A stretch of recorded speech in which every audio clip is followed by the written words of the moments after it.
Daddy, you're doing it wrong again. Ethan Cole's fingers fumbled with the strands of his daughter's hair, losing his grip on what was supposed to be the right section of the French braid. The YouTube video on his propped up phone showed a woman's hands moving with effortless precision, weaving hair like it was the simplest thing in the world. For her, maybe it was. For Ethan, it was his 47th attempt at mastering a skill that still felt impossible. I'm following the tutorial exactly, he muttered, rewinding the video for the third time in 2 minutes. Ella sat perfectly still at their small kitchen table, her dolphin book open in front of her, reading about echolocation while her father waged war with her hair. She was 8 years old, patient in ways that broke his heart sometimes. Patient because she'd learned to be. Patient because she understood, even at 8, that her father was trying his best. The lady in the video makes it look easy, Ella said, without looking up from her book. The lady in the video probably went to braid school. There's no such thing as braid school, Daddy. There should be.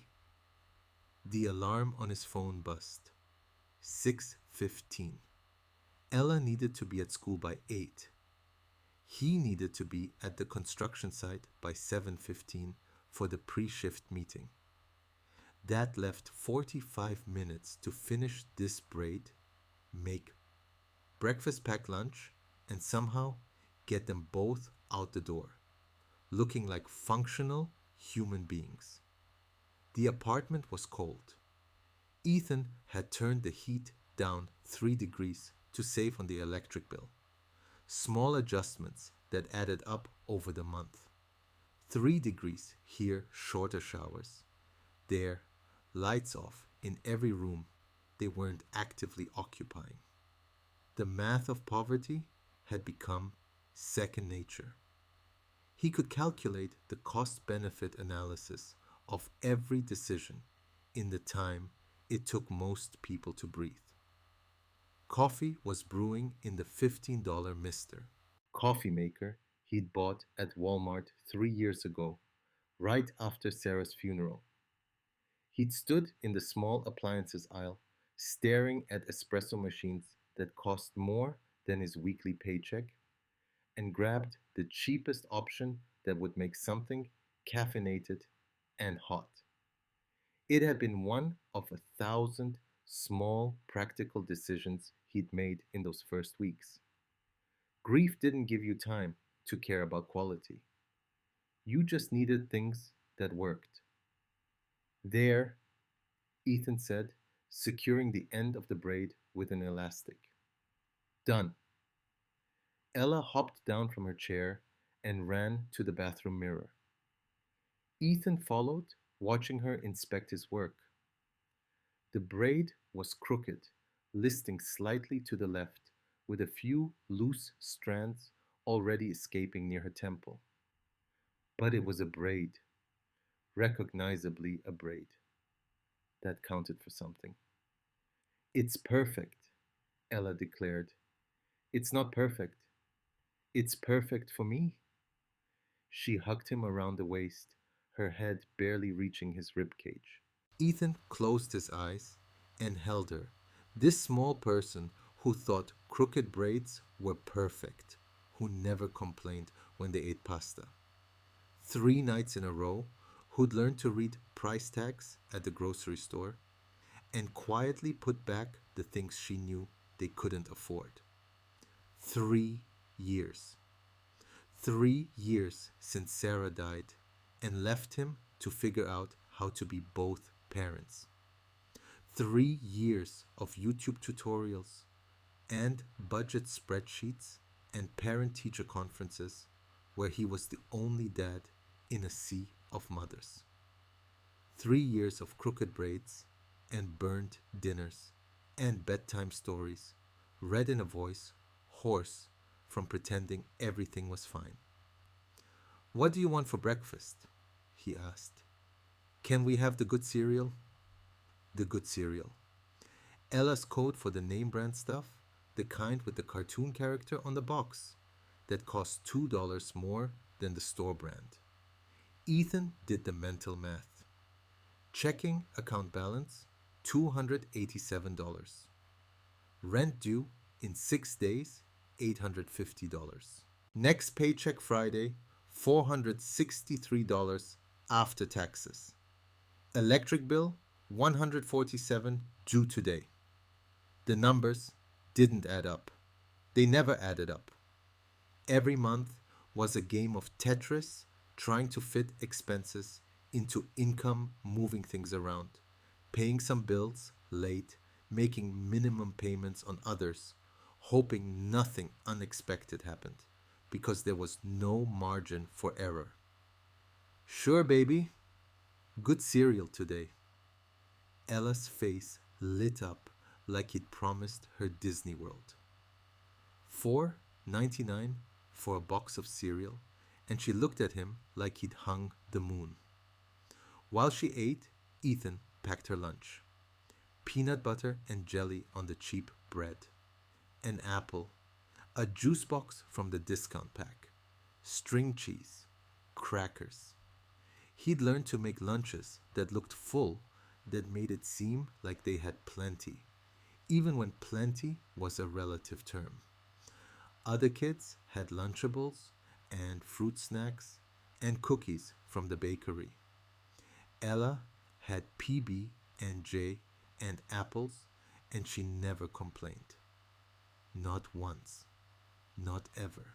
Daddy, Ella said through a mouthful of cereal. Don't talk with your mouth full. She swallowed. Is it Friday? Thursday. Her shoulders sagged slightly. Friday was pizza day at school. Thursday was what the kids called mystery meat, though Ethan suspected it was just Salisbury steak with an undeserved reputation. Can we have pizza for dinner instead? $12 if he used a coupon.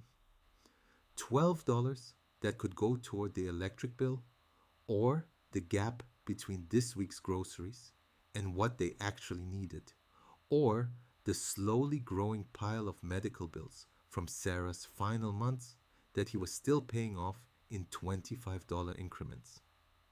But Ella was looking at him with those eyes, Sarah's eyes, hopeful and trusting, and already learning that disappointment was more common than joy. Pizza Thursday, Ethan said. Why not? Really, really. She launched herself at him again, wrapping her arms around his neck. Cereal breath and morning warmth and pure, uncomplicated happiness. $12. Worth it. Worth every penny. And then some. The morning routine continued with practiced efficiency. Teeth brushed, backpack checked, homework folder verified, lunchbox packed, jacket on, despite Ella's protests that it wasn't that cold. Shoes tied, hair checked one more time in the mirror. Front row tonight, right, Daddy? Ella asked as they headed for the door. Ethan's hand froze on the doorknob. The talent show, 7:30. He'd promised her front row center seat, the same spot Sarah used to occupy at every school performance. The same spot that had become his spot, his way of showing Ella that even though Mom was gone, Dad was still here, still showing up, still keeping promises. Front row center seat, he confirmed. I already marked it on my calendar. You promise, I promise. They walked to the car, Ella's hand in his, her backpack bouncing against her shoulders. The morning sun was just starting to burn off the chill. Ethan helped her into the back seat, buckled her in, checked twice to make sure the belt was secure. Love you, baby, he said. Love you too, Daddy. He closed the door and walked around to the driver's side, already running through the day schedule in his head. Drop Ella off. Drive to the site. Work until noon. Lunch break. Packed and lunch not bought. Save the money. Work until 5. Pick up Ella from after school program. Home by 5:30. Dinner. Homework. Get her ready for the show. Leave by 7. Arrive by 7:15. Front row by 7:20. Show at 7:30. It would work. It had to work. Ethan had no way of knowing that by 7:30 tonight he'd be breaking the promise he'd just made. That he'd be making a choice that would cost him everything he'd built. That the crooked braid and the good cereal and the pizza Thursday would be the last normal morning they'd have for a very long time. But that was still 12 hours away. For now, he had a daughter to get to school and a promise to keep. Or so he thought.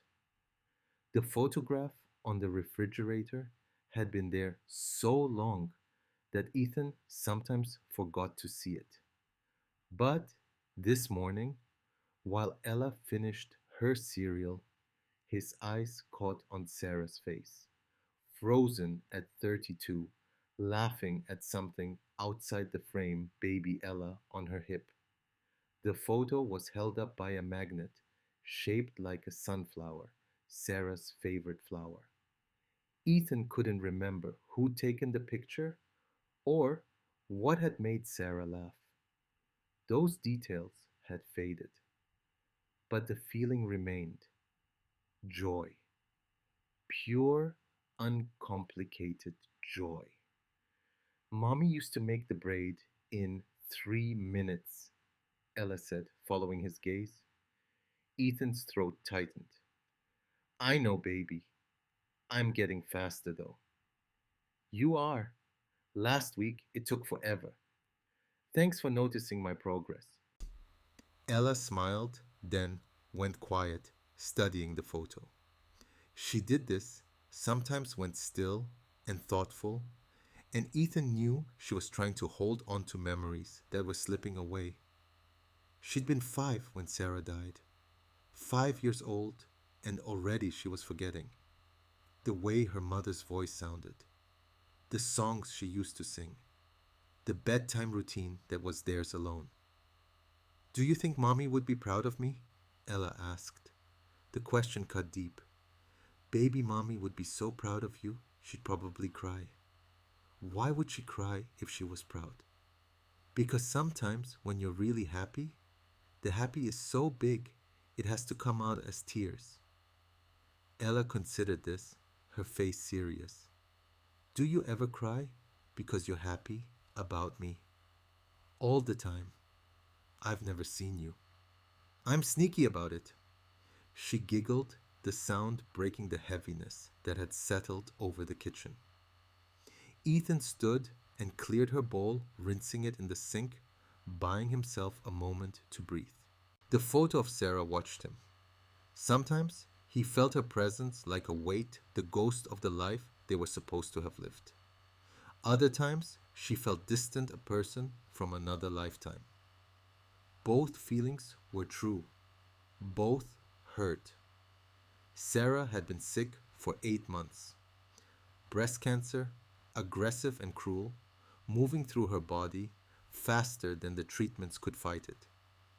Ethan had watched her shrink, watched the light in her eyes dim, watched her fight and fail, and finally accept what was coming. Near the end, when the morphine made her days blend into nights, she'd made him promise things. Take care of Ella. Make sure she knows she's loved. Don't let her forget me, but don't make me into a saint. I was just a person, Ethan. A regular person who loved you both. And then, in one of her last clear moments, promise me something else. Anything. Teach Ella to help people, even when it's hard, especially when it's hard. That's what makes us human, not being perfect, just being willing. He'd promised, held her hand, and promised. 3 days later, she was gone. Now, 3 years later, he was still trying to keep that promise. Still trying to teach Ella about kindness in a world that didn't always reward it. Still trying to be both parents, knowing he'd never be enough. Ella hopped down from her chair and went to her backpack, pulling out a piece of construction paper.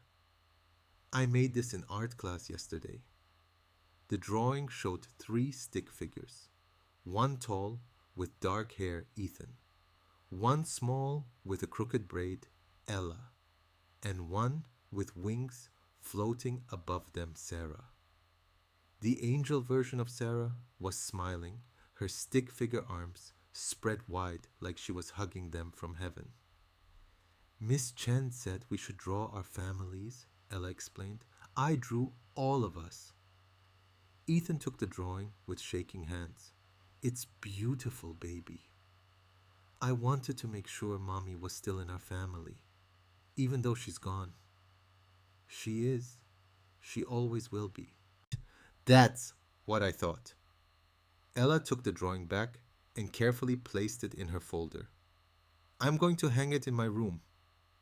She skipped off to her bedroom, leaving Ethan alone in the kitchen with Sarah's photograph and the weight of 3 years of grief he'd been carrying alone. He'd tried therapy once, couldn't afford it.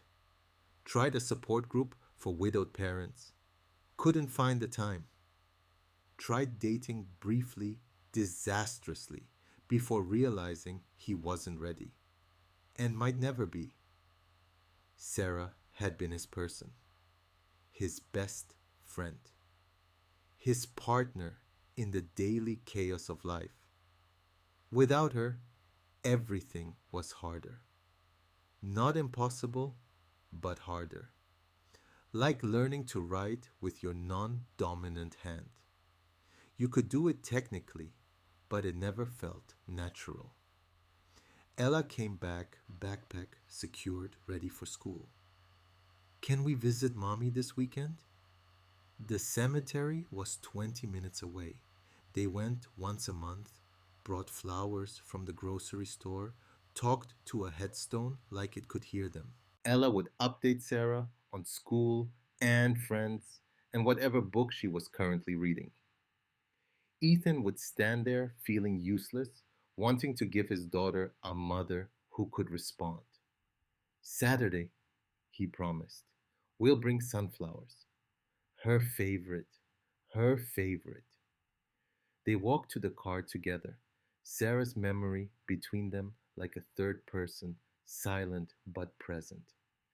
Ethan wondered sometimes if he was doing this right, keeping her alive in Ella's mind without making her into a shrine. Was he talking about Sarah too much? Not enough. How did you parent through grief while teaching your child that grief didn't have to define you? He didn't have answers, just daily attempts, just crooked braids and drawings with angels and promises to visit graves on Saturdays. Sarah would have known what to do. Sarah always knew. But Sarah was gone, and Ethan was still here, fumbling forward, hoping that trying was enough. The drive to school took 12 minutes in morning traffic. Ella chattered the whole way about the talent show, about the song she'd practiced, about how nervous she was, about how she'd almost forgotten the words yesterday, but remembered them just in time. And you'll be in the front row, she asked for the third time that week. Front row, center seat, Ethan confirmed, pulling into the drop-off lane. That's where Mommy always sat. I know. Now it's your spot. The words settled over him, heavy with meaning. It wasn't just a seat, it was a tradition, a promise, a way of saying you matter more than anything, more than work, more than exhaustion, more than the thousand other demands on his time. The front row seat was sacred ground. Sarah had started the tradition when Ella was in preschool. First performance, first row, center seat. She'd arrived 30 minutes early to claim it brought her camera, recorded everything. After each show, they'd go out for ice cream, just the three of them, and Ella would replay every moment while Sarah beamed with pride. When Sarah got sick, she'd made Ethan promise to continue it. Don't miss the shows, she'd said. I don't care if you have to leave work early or skip a meeting or tell your boss to shove it. You be in that front row. That's where she'll look first. That's where she needs to see you. He'd kept the promise. Every performance, every concert, every award ceremony. Front row. Sometimes he was the only dad there. Sometimes other parents gave him looks, wondering why a construction worker was sitting among the stay at home mothers. He didn't care. He'd made a promise. Daddy, Ella's voice brought him back to the present. Yeah, baby. What if I mess up? You won't. But what if I do? Ethan put the car in park and turned to face her. Then you keep going. You finish the song, and I'll still clap the loudest. Promise. Promise. She unbuckled herself and leaned forward for a hug. Ethan held her tight, breathing in the smell of her shampoo, the strawberry scent that reminded him she was still so small, still his baby, even though she was growing up too fast. I love you, Daddy. I love you too, sweetheart, more than anything. She pulled back, grabbed her backpack, and opened the door. See you tonight. Front row, he called after her. She turned and grinned. Front row. He watched her run toward the school entrance backpack, bouncing braid already starting to come loose. Other kids waved at her. She waved back. She had friends, thank God. Good kids who didn't care that her lunch was packed instead of bought, that her clothes came from Target instead of wherever rich kids got their clothes. Ethan waited until she disappeared inside, then pulled back into traffic. 7:23. He had 52 minutes to get to the construction site. Plenty of time. The day stretched ahead of him. 8 hours of physical labor, lunch break, more labor, then the race home to pick up Ella and get her ready for the show. The corporate dinner wasn't supposed to complicate things. It was just a schmooze fest, an hour of shaking hands with executives who wouldn't remember his name tomorrow. His supervisor had mentioned it last week, said the big bosses wanted full attendance to show unity or team spirit or whatever corporate phrase they were using this quarter. Just show your face, Mike had said. Have a drink, eat some free food, then you can slip out. Ethan had checked the timing. Dinner started at 6. He could arrive at 6:15, stay until 7 leave, with plenty of time to get to Ella's school by 7:20. Front row by 7:30. Perfect. The plan was solid. He'd done the math, checked it twice, built in buffer time for traffic, accounted for every variable he could think of. What he hadn't accounted for was Victoria Lane stumbling at the bar, her glass never empty, her colleagues looking away. What he hadn't accounted for was the choice he'd have to make between keeping his promise to his daughter and helping a stranger who needed it. What he hadn't accounted for was Sarah's voice in his head. Teach Ella to help people, even when it's hard. especially when it's hard. But that was still 11 hours away. For now, Ethan had a job to get to and a promise to keep. The front row seat was waiting. It wouldn't stay empty. He'd made sure of that. Or so he thought. The construction site was a skeleton of a building that would someday be luxury condos. 40 stories of steel and concrete rising out of the Chicago skyline, like a monument to money that people like Ethan would never have. He'd been on this project for 8 months, watching it grow from foundation to framing to the current phase where they were installing windows on the lower floors. Ethan clocked in at 7:14, 1 minute to spare. Mike was already there, clipboard in hand, looking like a man who'd had too much coffee and not enough sleep.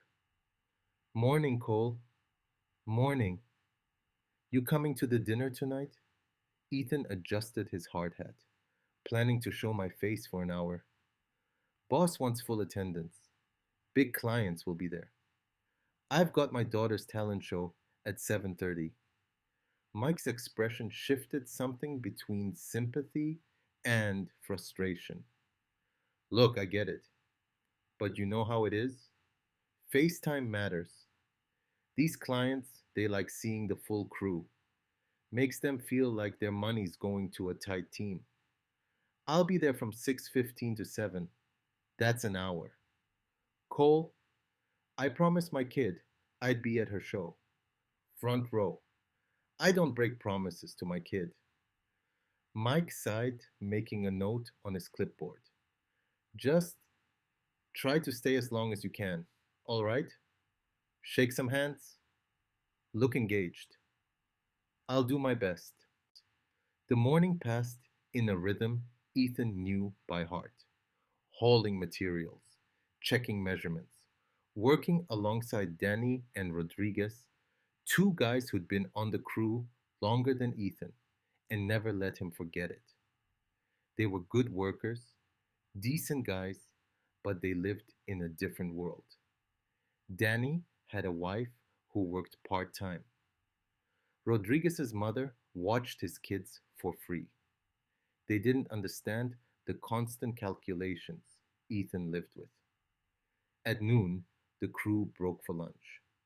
Danny and Rodriguez headed to the taco truck that parked across the street. $12 plates with enough food to keep you full until dinner. Ethan pulled out his packed lunch turkey sandwich on cheap bread apple water bottle he'd refilled from home. Not eating real food today, Cole, Danny called over. This is real food. You know what I mean. Ethan did know. He just couldn't afford to care. Every dollar saved on lunch was a dollar toward rent or electricity or the stack of medical bills that never seemed to get smaller, no matter how many payments he made. Rodriguez sat down next to him, his plate steaming and fragrant. How's the kid? Good. She's got a talent show tonight. Yeah. What's she doing? Singing something? I don't know the song, but she's been practicing for weeks. You going? Wouldn't miss it. Good man. Rodriguez took a bite of his taco. My mom always said, you miss the school stuff, you miss the childhood. It goes fast. It does. They ate in comfortable silence for a while. Ethan's phone buzzed. A notification from his bank electric bill payment processed. $147. Checking account balance $140. Rent was due in 5 days. He'd get paid Friday, but even then, the numbers wouldn't quite add up. They never did. His phone buzzed again. A text from Angela, the neighbor who watched Ella after school. Still good to take Ella to the show if you're running late? Ethan stared at the message. Angela had offered last week, said she was planning to go anyway since her niece was performing. It was a safety net, a backup plan. But Ethan didn't want a backup plan. He wanted to be there himself, wanted to keep his promise. He typed back, should be fine, but thanks. I'll let you know if things change. The afternoon stretched longer than the morning. By 4 o'clock, Ethan's shoulders ached and his hands were raw despite the gloves. By 4:30, he was counting down the minutes until he could clock out. At 4:45, Mike called him over. Corporate just confirmed the dinner details. 6 o'clock sharp, they want everyone there by 6:15 at the latest. I'll be there. And Cole, try to stay until at least 7:30 if you can. I know you've got the kid thing, but these dinners, they matter for future contracts. Future contracts mean job security. Job security. The words hung in the air like a threat. Ethan had been on this crew for 2 years. Before that, he'd bounced between 3 other jobs in 5 years. Construction was steady work until it wasn't. Contracts ended. Projects finished. Crews got downsized. He needed this job, needed the health insurance that barely covered anything but was better than nothing, needed the steady paycheck even if it was never enough. I'll stay as long as I can, Ethan said. He clocked out at 5, drove straight to Ella's school, and picked her up from the after school program. She bounced into the car, full of energy and nerves.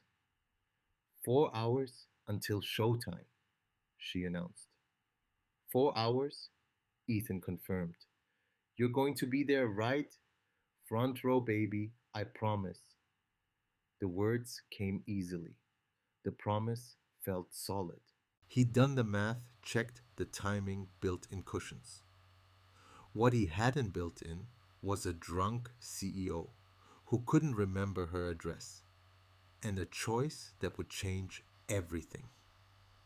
But that was still 90 minutes away. The restaurant was the kind of place Ethan would never choose for himself. Too expensive, too polished, too full of people who wore their wealth like armor. Crystal chandeliers hung from the ceiling, casting warm light over tables set with cloth napkins and wine glasses that probably cost more than his monthly grocery budget. The air smelled like money and cologne, and the particular brand of confidence that came from never having to check your bank account before ordering. Ethan arrived at 6:17, 2 minutes late by Mike's standards, but early enough that the dinner hadn't officially started. He'd gone home, showered, quickly changed into his one good button-down shirt, the blue one that Sarah had bought him for their anniversary 4 years ago. It still fit barely, though the collar felt tighter than he remembered. He'd paired it with his only pair of khakis that didn't have paint stains. Standing in the entrance, watching executives in suits that cost more than his monthly rent, Ethan felt like an imposter. He didn't belong here. He belonged in steel-toed boots and a hard hat, not pretending to make small talk with people who saw him as interchangeable with any other worker on the crew. Cole. Mike appeared at his elbow, already working on his second beer. You made it. Come on, I'll introduce you to some people. The next 45 minutes were a blur of handshakes and names Ethan wouldn't remember. Vice presidents and project managers and client representatives, all of them networking with the practiced ease of people who did this for a living. Ethan smiled, nodded, said the right things at the right times. He wasn't good at this part of the job, but he could fake it for an hour. At 6:50, he checked his watch. 40 minutes until he needed to leave. Plenty of time. He grabbed a plate of appetizers. Free food was free food, and found a relatively quiet corner where he could eat without having to pretend to be interested in corporate politics. That's when he first noticed Victoria Lane. She was standing near the bar, glass in hand, laughing at something one of the executives had said. Ethan recognized her from the company newsletter. Victoria Lane, CEO of the FinTech division, one of three women in leadership positions at the company.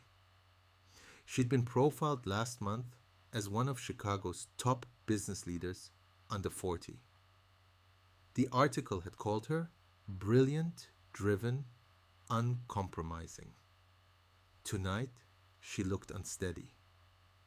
Ethan watched as she reached for the bar to steady herself as her movements became loose and uncoordinated. Her glass was never empty. Every time she set it down, someone refilled it. The executives around her kept their distance, their conversations flowing around her like water around a stone. They saw what was happening. They just didn't want to deal with it. Ethan looked away. Not his problem. Not his business. He had a daughter to get to and a promise to keep. 6:55. He could leave in 5 minutes and still make it to the school by 7:25. 5 minutes of polite excuses and he'd be gone. Then Victoria dropped her clutch. The contents scattered across the polished floor. Lipstick, keys, phone, credit cards. She bent down too quickly, lost her balance, and nearly fell. Caught herself on the edge of a table.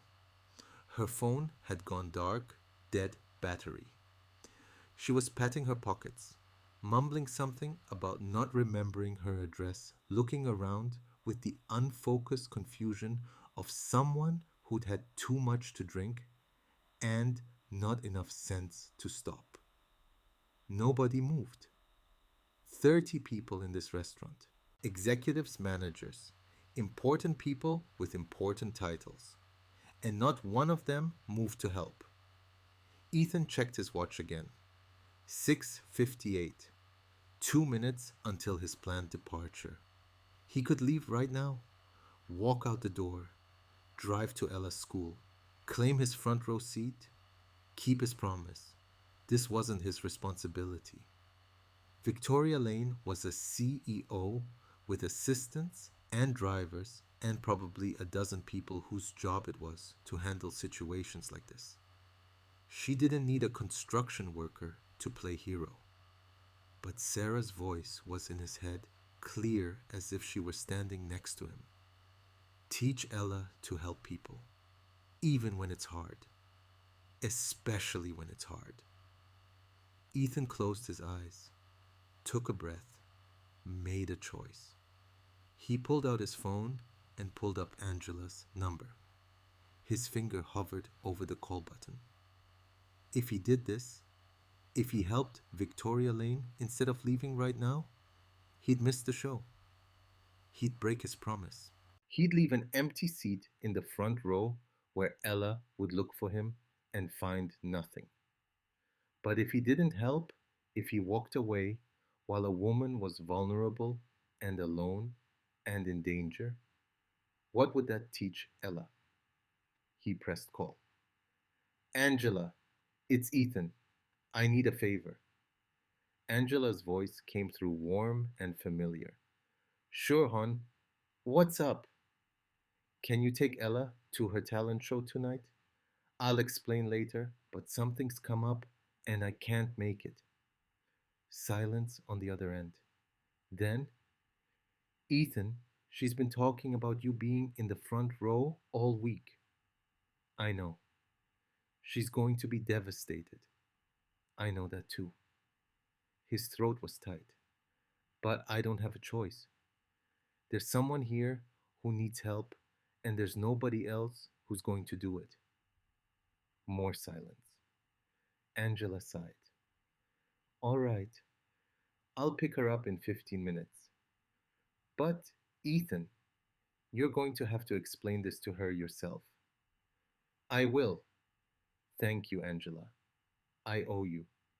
You owe Ella, not me. The call ended. Ethan stared at his phone at the time glowing on the screen. 7:02. The show started in 28 minutes. Ella was probably already at the school with the after school program staff, getting into her costume, practicing her song one last time. In her mind, her dad was on his way. In her mind, he was keeping his promise. Ethan crossed the restaurant and approached Victoria. She was still fumbling with her scattered belongings, picking up items with uncoordinated movements. Miss Lane, he kept his voice low, non threatening. Is there someone I can call for you? A friend, family member. She looked up at him with unfocused eyes. I'm fine. Ma'am, I don't think you are. I said I'm fine. She tried to stand, swayed, caught herself on his arm. Who are you? Ethan Cole. I work in operations. I just want to make sure you get home safely. Victoria laughed bitter and sharp. Home? Right. I just moved. Can't remember the new address. Some CEO. Can't even remember where I live. She looked around the restaurant at the people pretending not to watch. My phone's dead. I need to call my driver, but my phone's dead. Let me help you, Ethan said. I'll make sure you get somewhere safe. Why? The question caught him off guard. Because you need help. Nobody helps people for free. What do you want? Nothing, ma'am. I just want to make sure you're okay. He tried the restaurant staff first.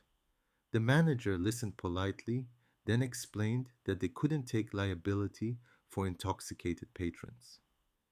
He tried asking other executives. They suddenly had urgent phone calls or meetings to get to. He tried Victoria's assistant, but her phone went straight to voicemail. 7:15. The show was starting in 15 minutes. Ethan made another decision. Probably the worst decision of his life, though he didn't know it yet. I'm going to take you to my apartment, he said. You can sleep this off on my couch. I'll stay in my daughter's room. In the morning, when you're sober, you can go home. But right now, you're not safe here alone. Victoria didn't argue. She didn't have the capacity to argue. She just nodded and let him guide her toward the exit. In the parking lot, Ethan called Angela again. Can I do one more thing? Can you video call me with Ella?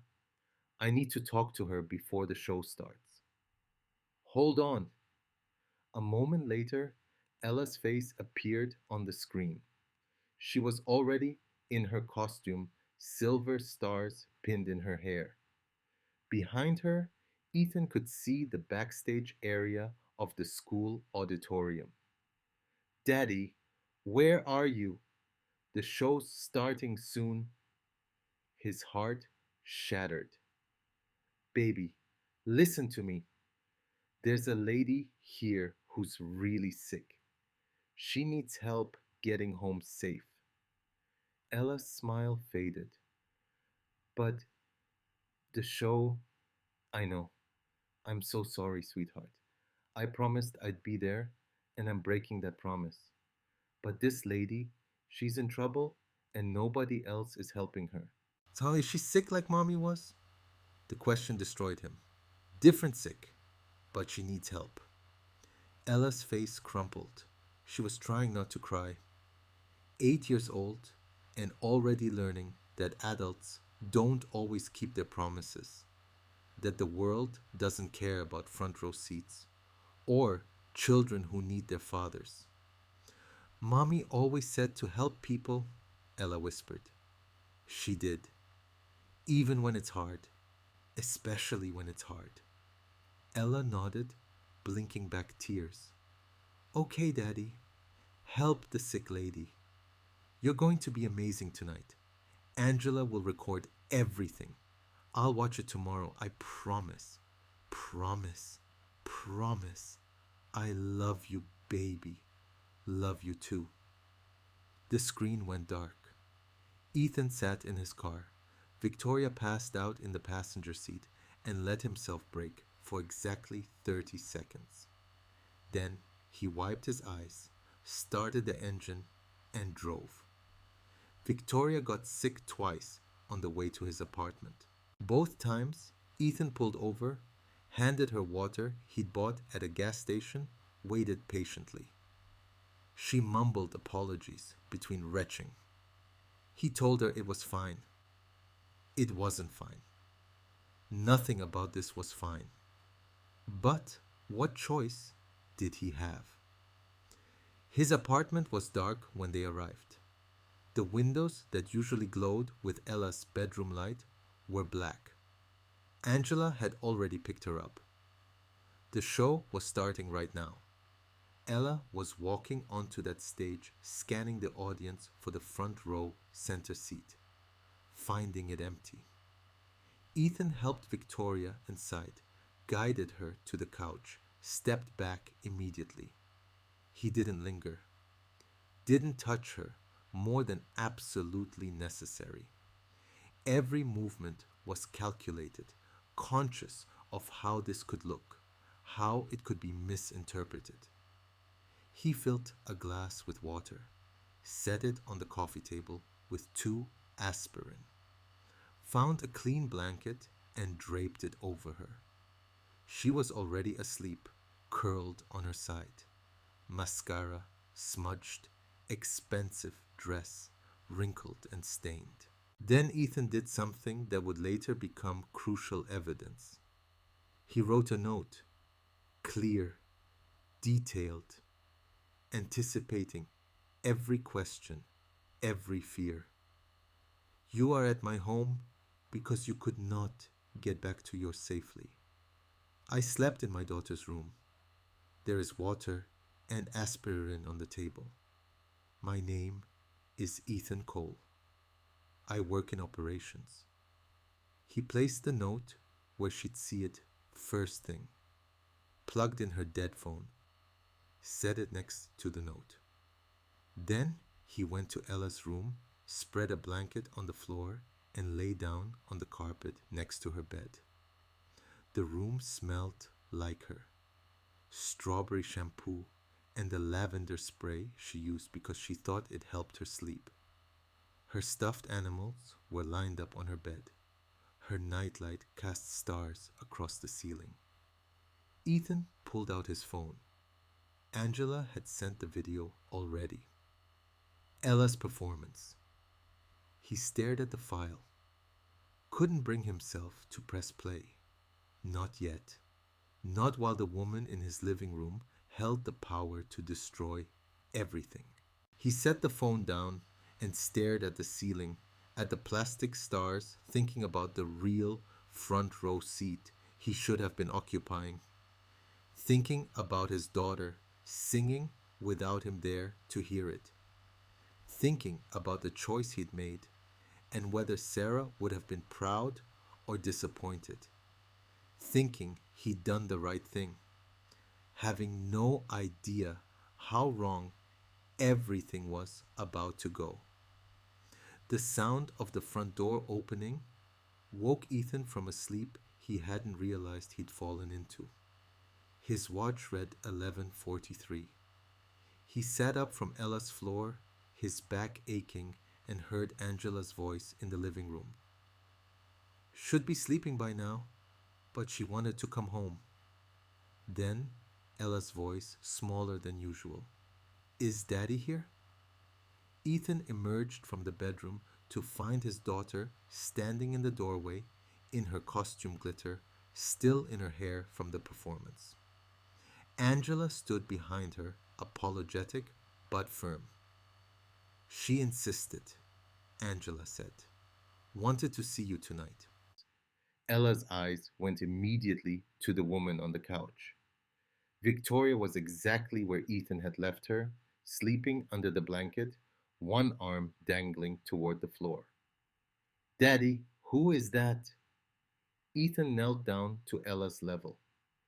Remember the sick lady I told you about? The one I had to help. That's her. Yeah, baby. She needed somewhere safe to rest.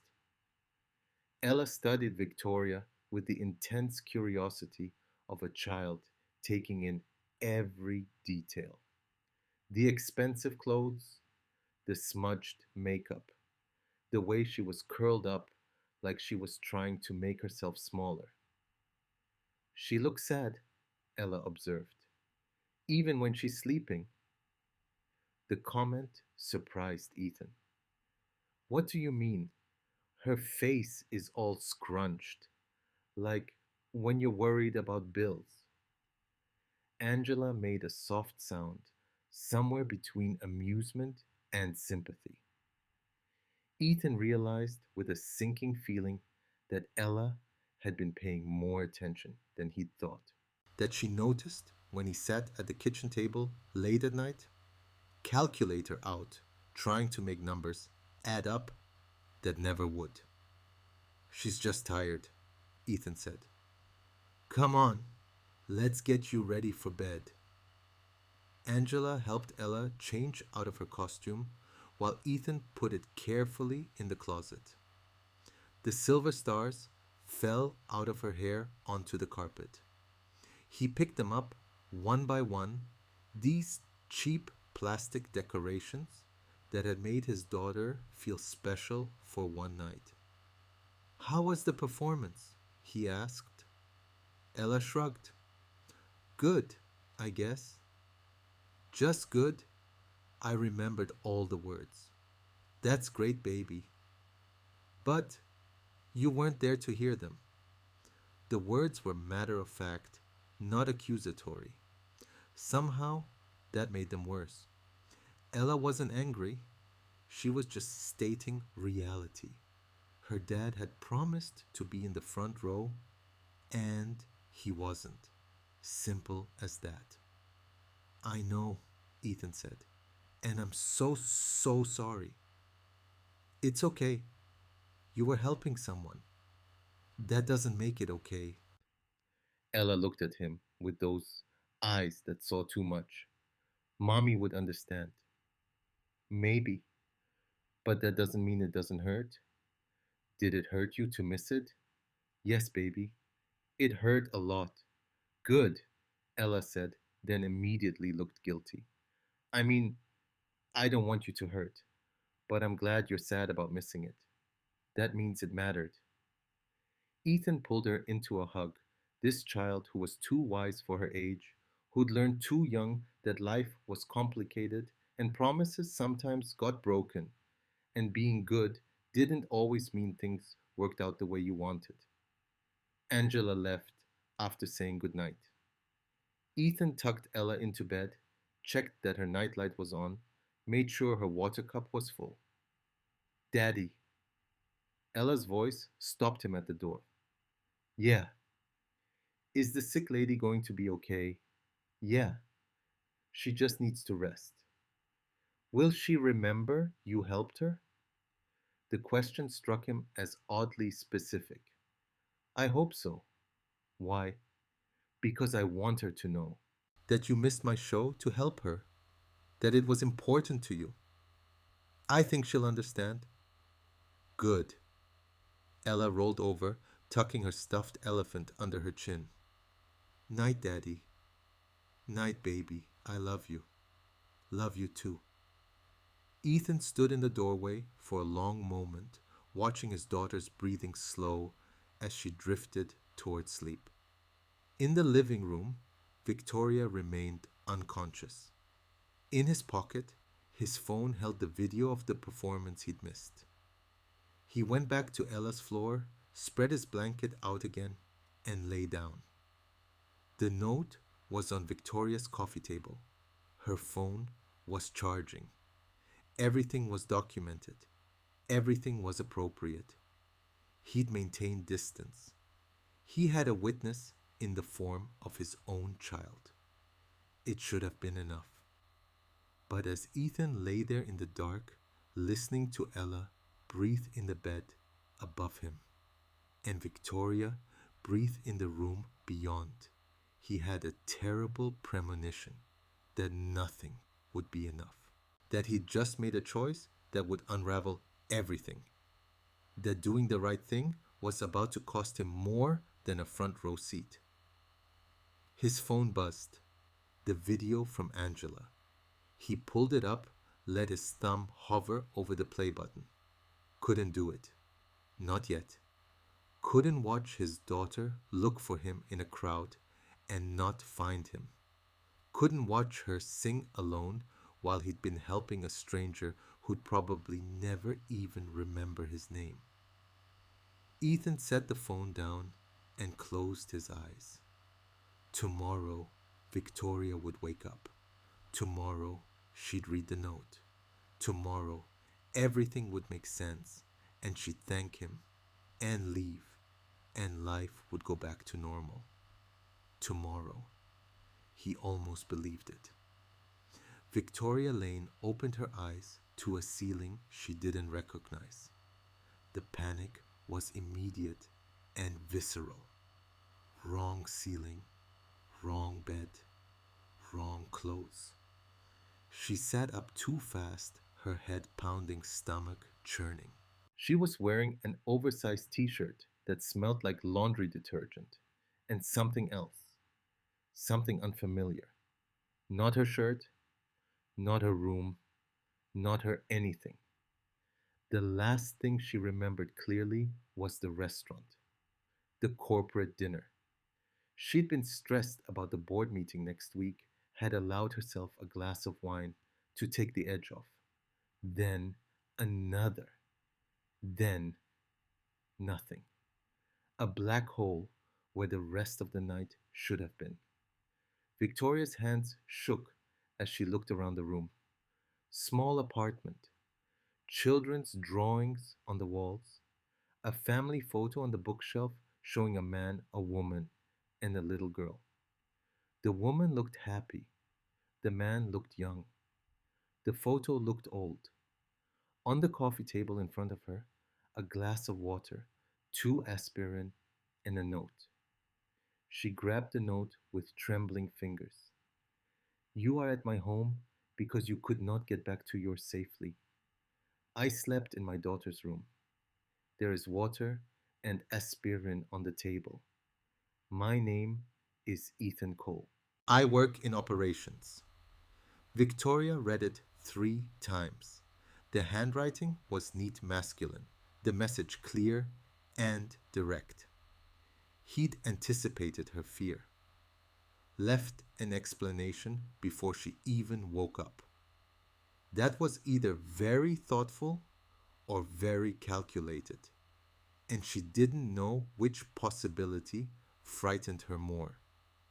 Her phone was on the table next to the note, plugged into a charger. Someone had charged it. The battery showed full. In her panicked state, that didn't feel like kindness. That felt like someone had accessed her phone, could have seen her emails, her messages, her entire life laid bare. She grabbed the phone and dialed Rachel. Rachel Chen had been Victoria's closest friend since law school. They'd studied together, supported each other through career challenges and personal disasters.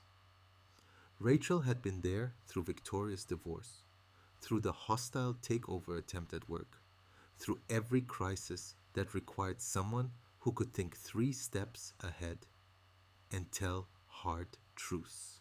Tori, Rachel's voice was thick with sleep. It's 6 in the morning. I woke up at some man's apartment. Silence. Then Rachel's voice sharpened, all traces of sleep gone. Where are you? Are you safe? Do you know his name? There's a note. It says his name is Ethan Cole. He works at my company, in operations. A subordinate. Christ. Have you seen him yet? No. I just woke up. Don't say anything to him. Don't apologize. Don't explain. Get out of there and call me back. Rachel. Tori, listen to me. You don't remember what happened. Until we know for certain, we protect you first. Do you understand? Victoria's hands were shaking harder now. I don't even know what I'm protecting myself from. That's exactly the point. You don't know. And until we do know, we document everything. Take photos of the room, note the time. If this goes sideways, I want a paper trail showing you reported it immediately. Reported what I don't even. She heard movement in the hallway. Footsteps. A door opening. He's coming, Victoria whispered. Don't hang up. But Victoria did hang up. Because it wasn't Ethan Cole appearing in the hallway. It was a little girl. 8 years old, maybe. Brown hair in a messy braid. Elephant pajamas, 2 sizes too small. She stopped when she saw Victoria, her expression curious rather than fearful. Are you feeling better? The girl asked. Victoria's brain stuttered. I. What? Daddy said you were sick. He helped you. Daddy's good at helping. Mommy taught him. The simplicity of it, the innocent trust in this child's voice, cut through Victoria's panic like a knife. This wasn't the scene she'd been bracing for. This wasn't danger. This was a little girl checking on someone she thought was sick. Behind the girl, Ethan Cole appeared. Tall, broad-shouldered, wearing a faded tank top and sweatpants. He looked tired, not threatening, just exhausted. Ella, go brush your teeth, please. The girl obeyed without argument, disappearing down the hall. Ethan stayed in the doorway, maintaining distance. Miss Lane, he said quietly, I know this looks bad.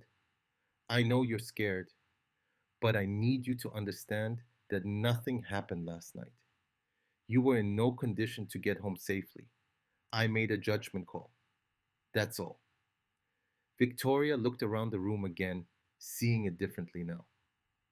The children's artwork, the family photos, the small backpack with a unicorn patch leaned against the wall, the folded blanket on the floor near the couch where she'd slept. He'd slept in his daughter's room, just like the note said. Everything pointed to exactly what he was claiming. But Rachel's voice was in her head. You don't know. Protect yourself first. I need to leave, Victoria said. I'll call you a cab. She gathered her things, purse, phone, shoes she didn't remember taking off. Ethan kept his distance, not approaching, not explaining further, just letting her leave. The cab arrived within minutes. Victoria walked toward it on shaking legs, then paused, looked back at the apartment window. The little girl's face was there, watching her go. Ella waved. Victoria waved back, automatic and hollow. Then she got in the cab and left. Something cold settled in her stomach. Not because of what might have happened in that apartment, but because of what she was about to do next. Victoria Lane sat in her corner office 3 hours later, staring at her computer screen. The cursor blinked in an empty email field. The recipient line read Legal and Human Resources. She changed clothes, showered, put on her armor, in the form of a tailored suit and perfect makeup. Looking at her now, nobody would guess she'd woken up in a stranger's apartment with no memory of how she got there. That was the point. CEOs didn't show weakness. CEOs controlled narratives. Rachel had called twice more since Victoria left Ethan's apartment. Each call reinforced the same message: document everything, report it immediately, control the story before someone else does. But nothing happened, Victoria had said. The note, the daughter, everything pointed to him, just helping me. You don't know that for certain. You have no memory, Tori. No memory means no certainty. And if this man decides to get ahead of you, to tell people his version before you establish yours, you'll be playing defense. CEOs don't play defense. Victoria knew it. She'd built her career on that principle: strike first, control the frame. Never let anyone else define your story. It had served her well through a divorce, through board challenges, through competitors who tried to undermine her authority. The moment you let someone else control the narrative was the moment you lost. But something kept her fingers frozen above the keyboard. She thought about the note Ethan had left, anticipating her fear, addressing it before she even woke. She thought about his daughter, asking if she felt better. She thought about the blanket folded on the floor, physical evidence that he'd slept exactly where he said he had. Her phone buzzed. Rachel again. Have you filed the report yet? I'm about to. Good. The longer you wait, the worse it looks, like you're covering something up. I'm not covering anything up. I'm just. Just what? Just trying to figure out if I'm doing the right thing. Rachel's voice softened slightly. Tori, I know this is hard, but you can't be certain about what happened because you don't remember. And if even 1% of your gut is telling you something's wrong, you owe it to yourself to protect that 1%. That's not accusation. That's precaution. Precaution. The word felt clinical, safe. It wasn't an accusation. It was just a report, just a record, just in case. Victoria began typing. She chose her words with the precision of someone who'd spent 15 years in corporate leadership. She didn't claim assault. She didn't use language that couldn't be walked back. She simply stated facts. I attended a company event. I consumed alcohol. I woke at the residence of an employee with no memory of the previous night.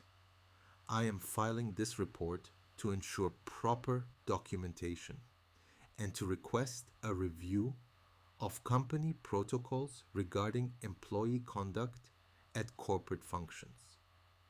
The language was HR approved, neutral, professional. But she knew what it would trigger, knew the machine it would set in motion. An employee report involving a female executive and a male subordinate would launch an immediate investigation. Ethan Cole would be questioned, likely suspended pending review. His life would be put under a microscope. Her finger hovered over the send button. For one moment, she thought about Ethan standing in his kitchen, calm and unhurried, offering her coffee like it was any other morning. She thought about the little girl, asking if she felt better. She thought about the handwritten note, anticipating her fear before she even opened her eyes. Then she thought about the board meeting next week, the investors watching her every move, the whispers that would follow if anyone found out she'd been drunk at a company event and ended up at a subordinate's home. Her career, built brick by brick over 15 years, could crumble on rumors alone. Victoria pressed send. The email disappeared from her screen. Somewhere in the building, it was landing in inboxes. Legal would see it. HR would see it. The machinery of corporate protocol was already grinding into motion. Victoria closed her laptop, put her head in her hands, whispered to the empty office, "I'm sorry." But sorry didn't unsend emails. Sorry didn't stop investigations. Sorry didn't protect Ethan Cole from what was about to happen to him. By the time Ethan dropped Ella off at school that morning, the email had reached 3 department heads. By the time he walked into his office building, security was waiting to escort him to human resources. He didn't know that his badge had been flagged. He didn't know that his access to the company server had been suspended. He didn't know that the woman he tried to help had just filed a report using the words inappropriate conduct and potential policy violation in the same paragraph. He found out when Mason Reed from HR handed him a printed document and asked him to read it carefully. "You're being placed on administrative leave, pending investigation," Mason said. "This is standard procedure. It's not a determination of guilt." Ethan read the document twice. His face didn't change. His hands didn't shake. But something inside him went very still. "I need to make arrangements for my daughter," he said. "You have 30 minutes to collect your personal belongings. Security will escort you out." Ethan nodded once, then asked the question he already knew the answer to. "Am I allowed to know who filed this report?" Mason hesitated. Given the nature of the allegation, the complainant's identity is protected under company policy. But Ethan didn't need a name. There was only one person it could be. He walked back to his desk under the watchful eyes of a security guard. His co-workers glanced at him, then quickly looked away. The rumor mill had already started grinding.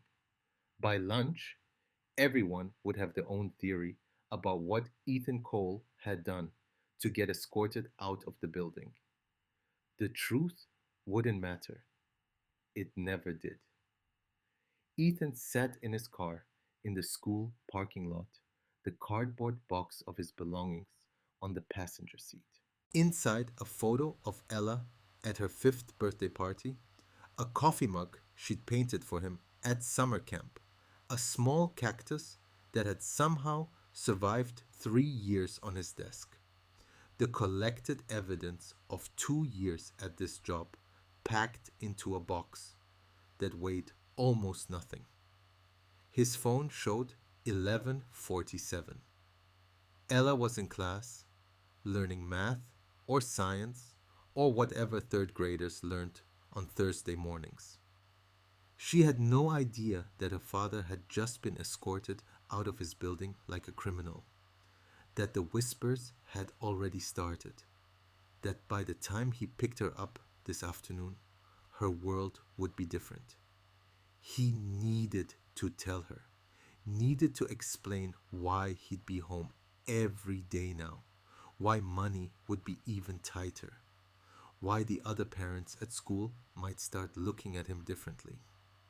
But how do you explain to an 8-year-old that doing the right thing sometimes gets you punished?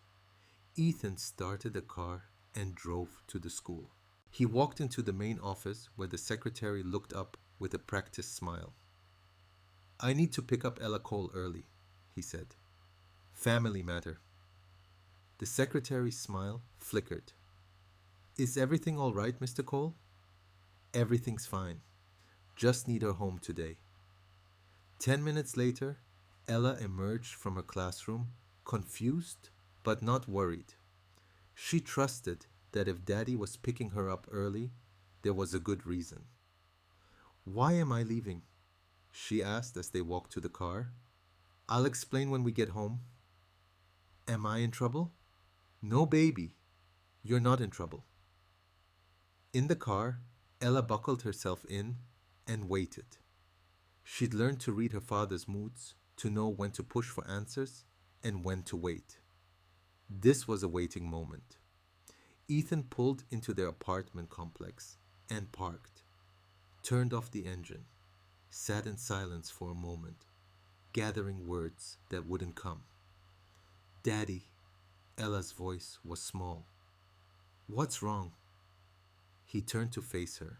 Remember the lady from last night? The one who was sick? The one you helped? Yeah. Well, she told her work that she was confused about what happened. And now, my work needs to make sure I didn't do anything wrong. Ella's eyes went wide. But you didn't. You just helped her. I know, baby. And they'll figure that out. But for right now, I have to stay home from work while they check everything. For how long? The question he'd been dreading. I don't know. Ella processed this, her face serious. Are we going to be okay? 8 years old. She shouldn't have to ask that question. Shouldn't have to worry about whether her family would survive.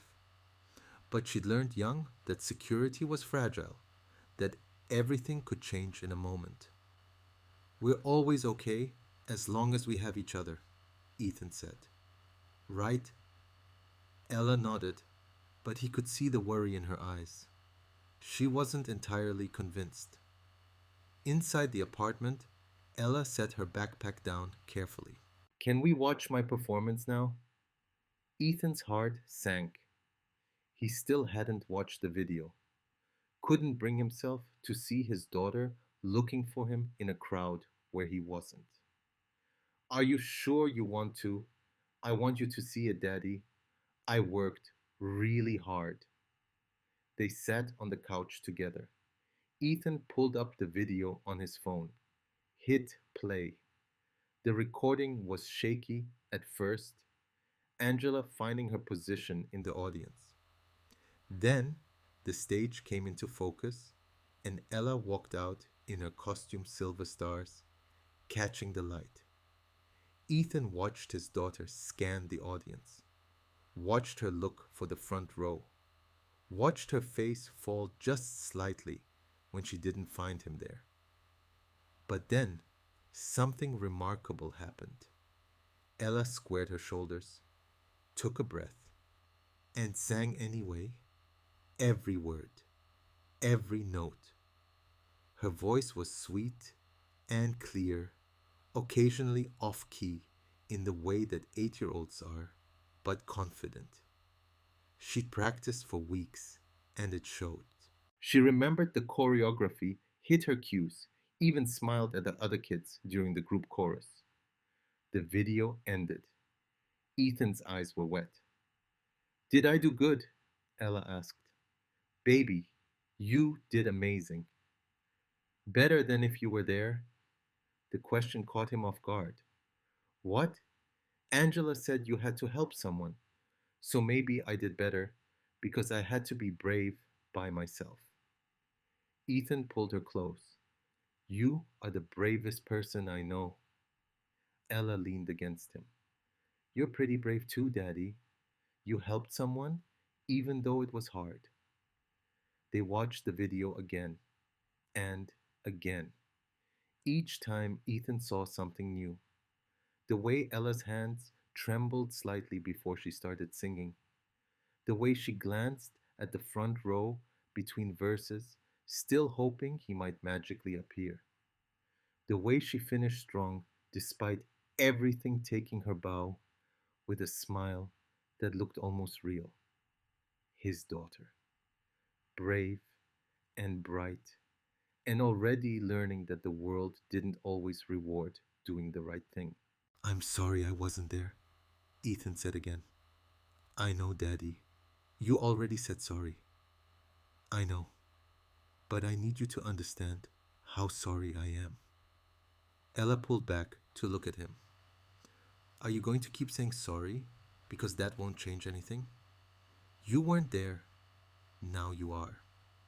That's what matters. 8 years old. Philosopher. That afternoon, they made lunch together.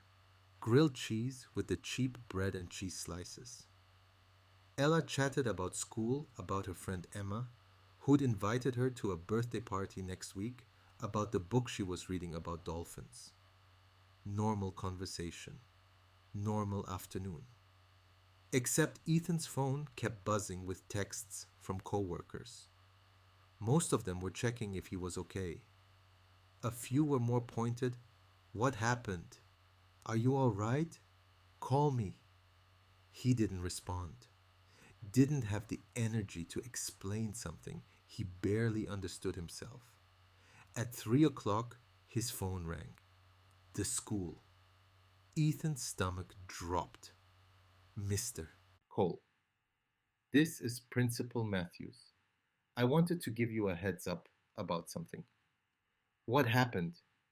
Nothing happened exactly, but we've had a few parents call asking about a situation involving you. I assured them that as far as the school is concerned, you're a valued member of our community and there are no issues. But I thought you should know. People are talking. Ethan closed his eyes. I understand. Thank you for letting me know. Is there anything you want to tell me? Anything I should be aware of? Just that I'm being investigated by my employer for something I didn't do. And apparently, the rumors are spreading faster than the truth. I'm sorry to hear that. If you need anything, please don't hesitate to reach out. The call ended. Ethan set his phone down and looked at Ella, who was reading on the couch, oblivious to the conversation. How long before the rumors reached her? Before the other kids heard what their parents were saying? Before Ella's friends started avoiding her because of whispers about her father?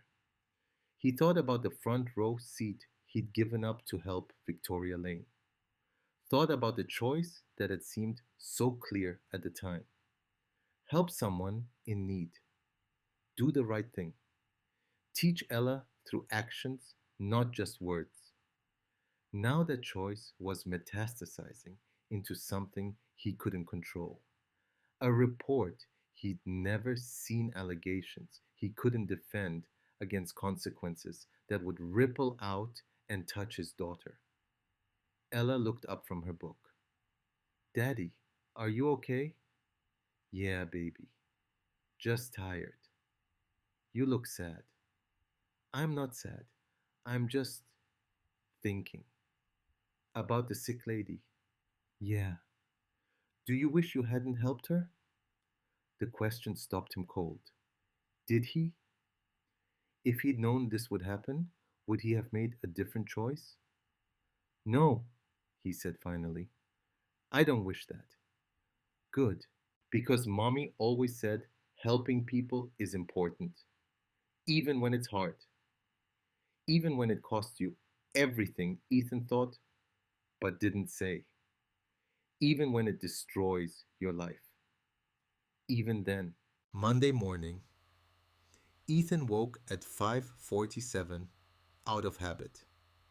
Reached for his phone to silence an alarm he no longer needed to set. No work to get to. No pre-shift meeting to attend. Just empty hours stretching ahead with no paycheck at the end of them.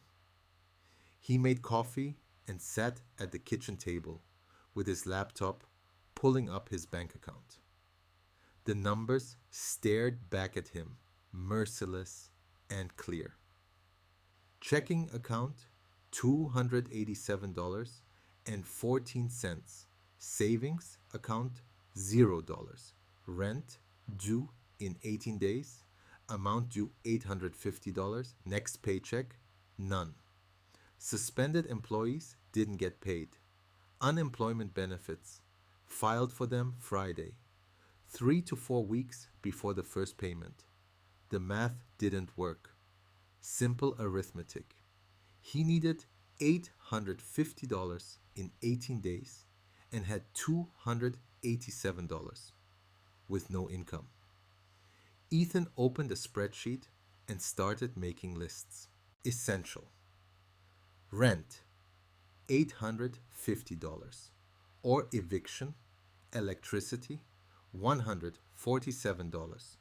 Due Friday, groceries, $200 per month. Minimum, Ella's after school program, $180 per week. Can't skip health insurance, $89. Cobra, if he loses job. Car insurance, $127. Due in 12 days. Gas, $80 per month. Estimate. Already overdue. Medical bills. Sarah, $3,400 remaining minimum payment. $50 per month. Credit card, $2,100 balance. Minimum payment, $65 per month. Total needed immediately, $1,000. Total available, $287. Deficit, $713. He stared at the numbers, trying to find a solution that didn't exist. Cut groceries to $100. They were already eating pasta 3 nights a week. Cancel Ella's after-school program. Then, who would watch her while he was doing what he wasn't working? He'd be home. That was one expense he could cut. Ethan picked up his phone and called the program director. I need to cancel Ella's spot for the foreseeable future. Oh no, is everything all right? Just some temporary financial issues. I'll re-enroll when things stabilize. The spot won't be held. We have a waiting list. I understand. $180 saved per week. It helped, but not enough. By Tuesday, Ethan was applying for jobs. Every opening he could find. Construction, warehouse, retail, fast food, anything with a paycheck. Every application had the same question: have you ever been subject to a workplace investigation or disciplinary action? Box 1, yes and never get hired. Box 2, no, and get fired for lying if they find out. He checked no on all of them, hated himself for it, sent the applications anyway. 0 responses. By Wednesday. Thursday morning, he checked the account balance. $134.87. The electric bill autopay had gone through. He'd forgotten to cancel it, and now $147 was gone, leaving him with $134 for the rest of the month. Ella needed new shoes.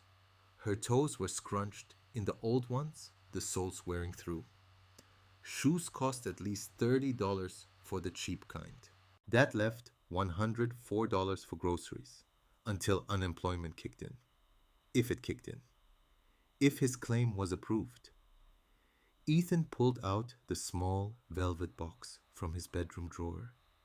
Sarah's jewelry, her wedding ring, her grandmother's necklace, earrings he'd bought her for their 5th anniversary, pieces she'd loved, pieces that held memories. Ella found him holding the box. That's Mommy's, she said. I know. What are you doing with it? He couldn't lie to her, wouldn't lie to her. I need to sell some of it to pay bills. Ella's face crumpled. But it's mommy's. I know, baby. She'd want us to keep it. She'd want us to keep the lights on more. Silence. Ella's eyes filled with tears. Can I keep one thing? Please. You can keep anything you want. Ella looked through the box, carefully touching each piece like it might break. She chose a simple silver bracelet, delicate chain, small heart charm. Sarah had worn it every day. This one, because it smells like her. It didn't. Not anymore. 3 years had erased whatever scent might have clung to the metal. But Ethan didn't correct her. That one's yours forever, he said. Promise, promise. He took the rest to a pawn shop on the south side. The man behind the counter barely looked at the pieces, just weighed them and calculated. 340 for everything. Ethan's throat tightened. Sarah's ring alone had cost him $1,200 8 years ago. The necklace was an antique worth at least $500. But he wasn't in a position to negotiate. Deal. $340 in cash. He paid the electric bill in person at the utility office, $147. Bought groceries at the discount store, $80. Paid Ella's school for the field trip next week, $25. Bought her new shoes from the clearance rack, $22. Remaining $66 for 2 more weeks. The math still didn't work. Friday evening, Ethan made dinner. Pasta again. Ella didn't complain, but he saw her looking at the plain noodles with barely disguised disappointment. Can we have the sauce with meat in it? She asked. The sauce with meat cost $4.99. The plain sauce cost $2.49. Not tonight, baby. Maybe next week. Okay. She ate without commenting further. Ethan watched her twirl noodles on her fork, her face carefully neutral. 8 years old and already learning to hide disappointment. Learning that maybe next week usually meant no. After dinner, Ella helped him with dishes. Daddy? Yeah. Are we poor? The question hit like a physical blow. Why do you ask that? Because we're eating pasta again. And you sold mommy's jewelry. And you keep saying we can't afford things. Ethan dried his hands and knelt down to her level. We're not poor, baby. We're just being careful with money right now. Because you're not working, yeah. Because of the sick lady, yeah. Ella's face scrunched up. Maybe she could give you money, since you helped her. The innocence of it destroyed him. It doesn't work like that, sweetheart. Why not? Because sometimes doing the right thing costs you something, and you don't get paid back. That doesn't seem fair. No, baby. It's not fair. Ella went quiet, processing. Then, but you do it again, right?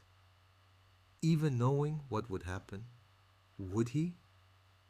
If he could go back to that restaurant, knowing everything that would follow, would he still help Victoria Lane? Yeah, Ethan said. I would. Good.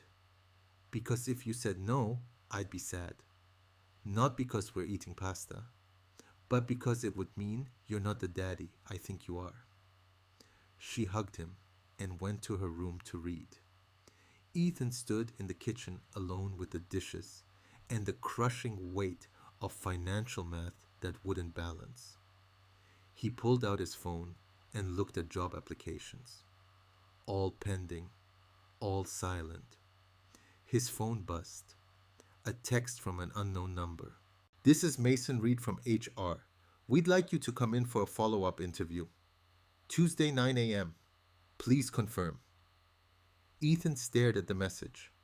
A follow up interview meant the investigation was still ongoing, meant they hadn't found evidence to clear him yet, meant more time in limbo, more time without income, more pasta dinners, and sold jewelry and 8-year-olds asking if they were poor.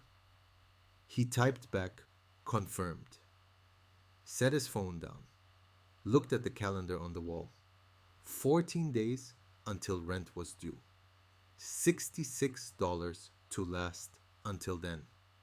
And a daughter who still believed her father was a good man, even when the world was determined to prove otherwise.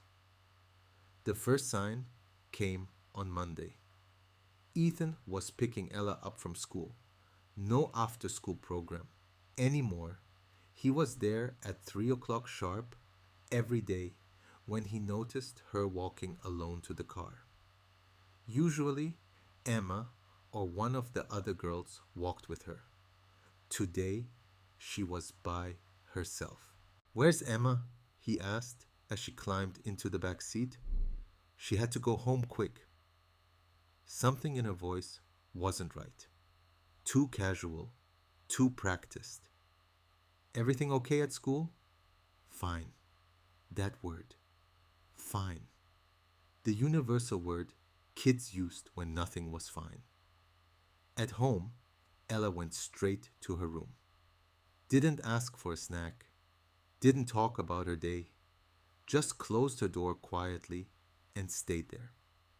Ethan gave her 30 minutes, then knocked. Can I come in? No answer. He opened the door anyway. Ella was sitting on her bed, not reading, not playing, just staring at the wall. What's wrong, baby? Nothing. Ella. She didn't look at him. Marcus said you're a bad guy. Ethan's stomach dropped. He sat down beside her. When did he say that? At recess. He said his mom said you did something bad to a lady. Every muscle in Ethan's body tensed. Marcus, 8 years old, repeating things he'd heard his mother say. Turning playground time into a courtroom where an accused man couldn't defend himself. What did you say back? I said he was lying. And then he said his mom doesn't lie. And then Emma and Jackson said they couldn't play with me anymore. Tears now. Ella's face crumpled and she started crying, not the loud crying of small hurts, but the quiet, hopeless crying of bigger ones. They said, their parents said they can't be my friend because of you. Ethan pulled her into his arms. She clung to him, sobbing into his shirt, her small body shaking. I'm so sorry, baby. Why did you help that lady if it was going to make everyone hate us? The question cut deeper than anything else, because he'd asked himself the same thing at 3 in the morning when he couldn't sleep, standing in the pawn shop selling Sarah's jewelry, sitting at the kitchen table trying to make math work. That wouldn't. Because she needed help, he said. And we don't stop helping people just because it's hard. But now I have no friends. You have friends, real friends, the ones who stick around. But what if nobody sticks around? Ethan had no answer because he was wondering the same thing. How long before everyone decided he was guilty despite zero evidence? How long before whispers became accepted? Truth. The next day, Ella's teacher called. Mr. Cole, we need to talk about Ella. They met after school. Mrs. Henderson was in her 50s, kind but firm, the type of teacher who'd seen everything and didn't tolerate nonsense. Ella's been withdrawn lately, she said. Not participating in class, eating lunch alone. I'm concerned. We're going through a difficult time, Ethan said carefully. I heard several parents have expressed concerns. Concerns about what? Mrs. Henderson looked uncomfortable. About the situation. Your situation. My situation is being investigated by my employer. There are no charges. No police involvement. Just company protocol. I understand. But parents are gossiping, and my daughter is paying the price. Mrs. Henderson sighed. I'm recommending Ella speak with the school counselor. She's being bullied, Mr. Cole, and she needs support. She has support. She has me. I know, but sometimes kids need additional. I'll handle it. He stood to leave. Mrs. Henderson called after him. Mr. Cole? Yeah. For what it's worth, Ella talks about you constantly. How you braid her hair every morning, pack her lunch, help with homework. She adores you.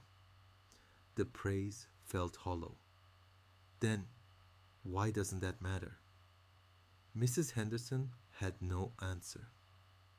That evening, Ella came home with a note from Emma's mother. I'm sorry, but Emma won't be able to attend play dates with Ella until your current situation is resolved. I'm sure you understand. Ethan crumpled the note, wanted to call Emma's mother and explain. Wanted to show her the evidence he'd gathered, the note he'd left for Victoria, the video call with Ella, the GPS records, showing exactly where he'd driven that night. But what was the point? People had already decided. Evidence didn't matter when the narrative was already written. Wednesday afternoon, Ethan was waiting in the pickup line when another parent approached his car. Brad, something father of one of Ella's classmates. Cole, right? Yeah. Look, I don't know what happened with you and that woman, and frankly, it's none of my business. But I need you to understand that my wife is uncomfortable with our daughter being around Ella right now. Nothing happened. I helped a colleague get home safely. That's all. I'm sure that's your version. But until this gets sorted out, we'd appreciate it if Ella kept her distance from Sophie. Brad walked away before Ethan could respond. That night, Ella came into the kitchen while Ethan was making dinner. She climbed onto a chair and sat quietly watching him. Daddy? Yeah, baby. Am I going to have to change schools? Ethan's hands stilled on the cutting board. What? No. Why would you think that? Because nobody wants to play with me anymore. Nobody wants to be my friend. He set down the knife and pulled her into his lap. This is going to blow over, sweetheart.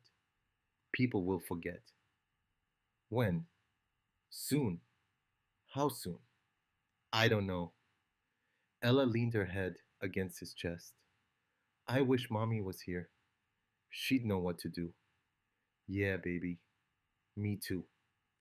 They sat like that for a long time, Ethan holding his daughter while dinner got cold on the counter, while the world outside their small apartment continued to judge them based on rumors and fear. Later, after Ella was in bed, Ethan sat in the hallway outside her door and listened to her cry. Quiet sobs she thought he couldn't hear. 8 years old and learning that innocence doesn't protect you. That having a good father isn't enough when people have already decided who you are. He couldn't go in, couldn't fix it, couldn't call Marcus's mother or Emma's mother or Brad and make them understand. Couldn't undo the choice he'd made to help Victoria Lane. All he could do was sit in the hallway and listen to his daughter cry herself to sleep. This was the real cost, not the job, not the money, not his reputation. This, his daughter's tears, because he'd done what Sarah taught him to do, because he tried to be a good man. The breaking point came on Thursday. Ethan was making lunch when Ella came home from school and went straight to her room without speaking. The silence was different today, heavier. He gave her 10 minutes, then knocked on her door. Ella, can I come in? No answer. He entered anyway. She was on her bed, face buried in her pillow, backpack thrown in the corner. What happened? Ella sat up. Her eyes were red, face streaked with tears. Are you going to jail, Daddy? The words hit him like a physical assault. What? Sophia said her dad said you might go to jail for what you did to that lady. Ethan's vision tunneled. He sat down on the bed, his legs suddenly unable to hold him. No, baby, I'm not going to jail. Who told you that? I already said. Sophia, at recess. She said her dad is a lawyer and he knows about these things. Ella, listen to me. He took her hands. People don't go to jail unless they commit crimes. I didn't commit any crimes. Then why does everyone think you did? Because people are scared. And when people are scared, they believe things that aren't true. Ella pulled her hands back. I'm scared too. Of what? That you're going to leave. Like mommy left. The statement shattered something inside him. Ethan pulled her into his arms, holding her so tight he was afraid he might hurt her. Baby, no. I'm not going anywhere. I promise you, I'm not going to jail. This is just a work problem. It'll get sorted out. But mommy promised she'd get better, and she didn't. There it was, the trauma beneath everything else. The fear that promises meant nothing because her mother had promised to beat cancer and died anyway. You're right, Ethan said carefully. Mommy thought she'd get better. She wanted to. But sometimes our bodies don't cooperate. Sometimes things happen that are outside our control. So promises don't matter. Some promises can be broken by things we can't control, like sickness. But this promise, me not going to jail, that's different. I can control that because I didn't do anything wrong. Ella wiped her nose on her sleeve. Then why is everyone so mean? Because sometimes the world is unfair, and we have to be brave until it gets fair again. How long will that take? I don't know, baby. I'm tired of being brave, Daddy. Ethan kissed the top of her head. Me too, sweetheart. Me too. She curled against him, and they sat in silence. Father and daughter, both exhausted, both trying to believe that things would get better. Daddy, yeah, if you do have to go to jail, I'm not. But if you do, what happens to me? The question destroyed him. That's not going to happen. But what if it does? Who would take care of me? Ethan thought about his parents, both dead before Ella was born. Sarah's parents, who lived in Florida and were too old to handle an 8-year-old. His sister in California, who he hadn't spoken to in 5 years. Angela would take care of you, he said. She loves you. She'd make sure you were safe. But she's not you. No, she's not. And she's not mommy. No. Ella started crying again harder this time. I don't want you to go to jail. I don't want to live with Angela. I want you. Just you. That's all I want. That's all I want too, baby. And that's what you're going to have. I promise you, I'm not going anywhere. But even as he said it, Ethan wondered if it was a promise he could keep.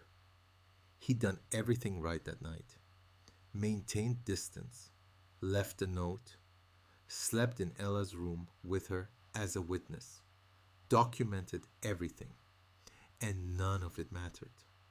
Because Victoria Lane had filed a report and the system didn't care about evidence as much as it cared about liability. The system didn't protect innocent people. It protected companies from lawsuits and executives from embarrassment. That night, after Ella finally fell asleep, Ethan sat at the kitchen table with his laptop. He'd been gathering evidence since the suspension started. GPS records from his phone showing the exact route he'd driven. The call log showing when he'd contacted Angela. The text messages documenting his plans. The gas station receipt from when he'd bought water for Victoria. Everything was there. Everything proved his version of events was true. But who was going to look at it? HR had already made up their minds. Victoria had filed a report, and the investigation was just theater, a performance of due process, while they figured out the least legally risky way to handle the situation. Ethan pulled up the video of Ella's performance again, watched her scan the audience, watched her face fall when she didn't find him, watched her sing anyway, brave and alone. He'd made a choice that night: help Victoria or keep his promise to Ella. He'd chosen Victoria because it was the right thing to do, and it had cost him everything: his job, his savings, his daughter's friends, his reputation, his sense of security, all gone because he tried to be a good man. Sarah's voice in his head: teach Ella to help people, even when it's hard. Well, he'd taught her that helping people got you investigated and suspended and gossiped about. Taught her that being good didn't protect you. Taught her that the front row seat her father promised would stay empty because strangers mattered more than she did. What kind of lesson was that? Ethan closed his laptop and went to check on Ella one more time. She was sleeping, finally peaceful. Her elephant was tucked under her chin. Her nightlight cast stars across the ceiling. He stood in the doorway, watching her breathe this child who asked if he was going to jail, who'd lost her mother and might lose her father too. Not to death, not to jail, but to a system that didn't care about truth. Tomorrow, he had the follow up interview with HR. Tomorrow, he'd present his evidence and explain what happened and hope that facts mattered more than fear. But tonight, watching his daughter sleep, Ethan allowed himself to wonder if he could go back to that restaurant, knowing everything that would follow. Would he make the same choice? The answer should have been obvious. It wasn't. The call came Friday morning. Mr. Cole, this is Mason Reed. We'd like to interview your daughter as part of our investigation. Ethan's grip tightened on his phone. Absolutely not. She was present that night. She's a material witness to the events in question. She's 8 years old. You're not putting her through that. Mason's voice remained professionally neutral. We understand your concern, but her testimony could be crucial in establishing what happened. We'd have a child advocate present, and you'd be there the entire time. This could help clear your name, Mr. Cole. The words hung in the air. This could help clear your name. I need to think about it. Of course, but we'd like to schedule something for Monday if possible. The sooner we can complete this investigation, the better for everyone involved. Ethan hung up and stared at his phone. They wanted to interview Ella, put her in a room with lawyers and HR representatives, and ask her questions about that night. Make her relive seeing a stranger on their couch, seeing her father miss her performance. But if her testimony could clear him, that evening he sat Ella down. Baby, my work wants to ask you some questions about the night the sick lady was here. Ella looked up from her homework. What kind of questions? About what you saw, what you remember. Will it help you? It might. Ella set down her pencil. Then I want to do it. You don't have to. Daddy, you're always helping people. Now I can help you. You're sure? She nodded, her face serious. I'm sure. I can be brave. You taught me that. Monday morning at 9 o'clock, Ethan and Ella walked into the HR conference room. It felt wrong bringing her here into this sterile corporate space with its bland artwork and uncomfortable chairs. Ella looked tiny in her school clothes, her backpack clutched to her chest like armor. Mason Reed was there along with Patricia Wells from legal and a woman introduced as Janet Kim, the child advocate. They'd arranged the room to be less intimidating: water bottles on the table, a box of tissues, chairs positioned to feel conversational rather than confrontational. Hi, Ella, Mason said gently. Thanks for coming in today. This shouldn't take long, okay? Ella nodded. I'm going to ask you some questions about the night a woman stayed at your apartment. Is that okay? Another nod. Do you remember that night? Yes. Can you tell us what you remember? Ella glanced at Ethan. He gave her an encouraging nod. I was at Angela's house, Ella said, getting ready for my talent show. Daddy called and said he had to help a sick lady, so he couldn't come to my show. How did that make you feel? Mason asked. Ella thought about it. Sad, because he promised to be in the front row. But also, Mommy always said to help people. So I understood. Patricia Wells leaned forward. What happened when you got home that night? The lady was sleeping on our couch. Daddy said she needed to rest because she was sick. Did your daddy seem upset or nervous? Ella looked confused by the question. No, he just seemed sad because he missed my show. Where did your daddy sleep that night? In my room, on the floor. He always sleeps there when I have bad dreams. Did you have a bad dream that night? No, but he slept there anyway. I think he wanted to make sure I was okay because I was sad about the show. Mason made notes.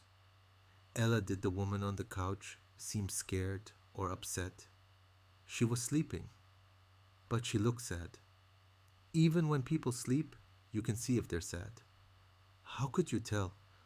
Her face was crinkled, like when Daddy is worried about bills. The room went quiet.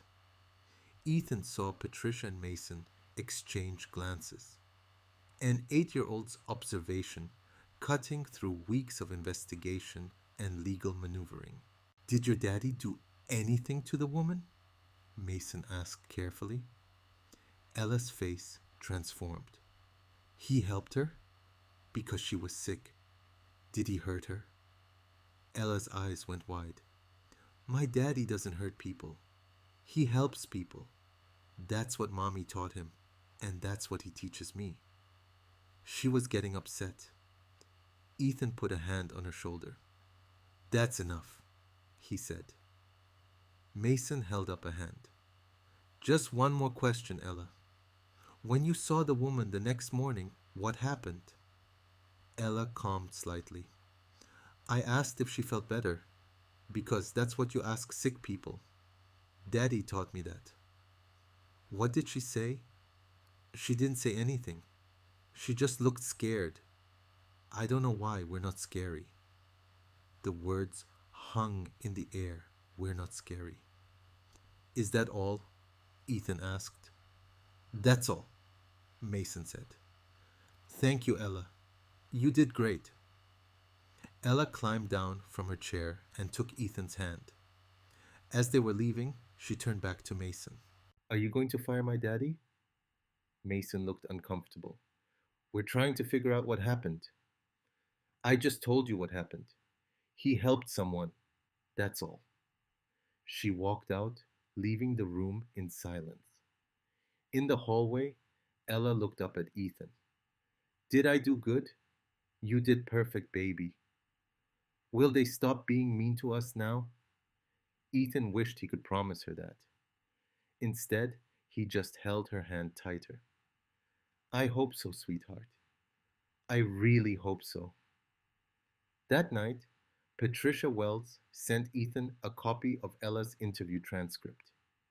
He read it 3 times, seeing his daughter's simple truth laid out in black and white. My daddy doesn't hurt people. He helps people. 8 years old, and more credible than any adult witness could ever be.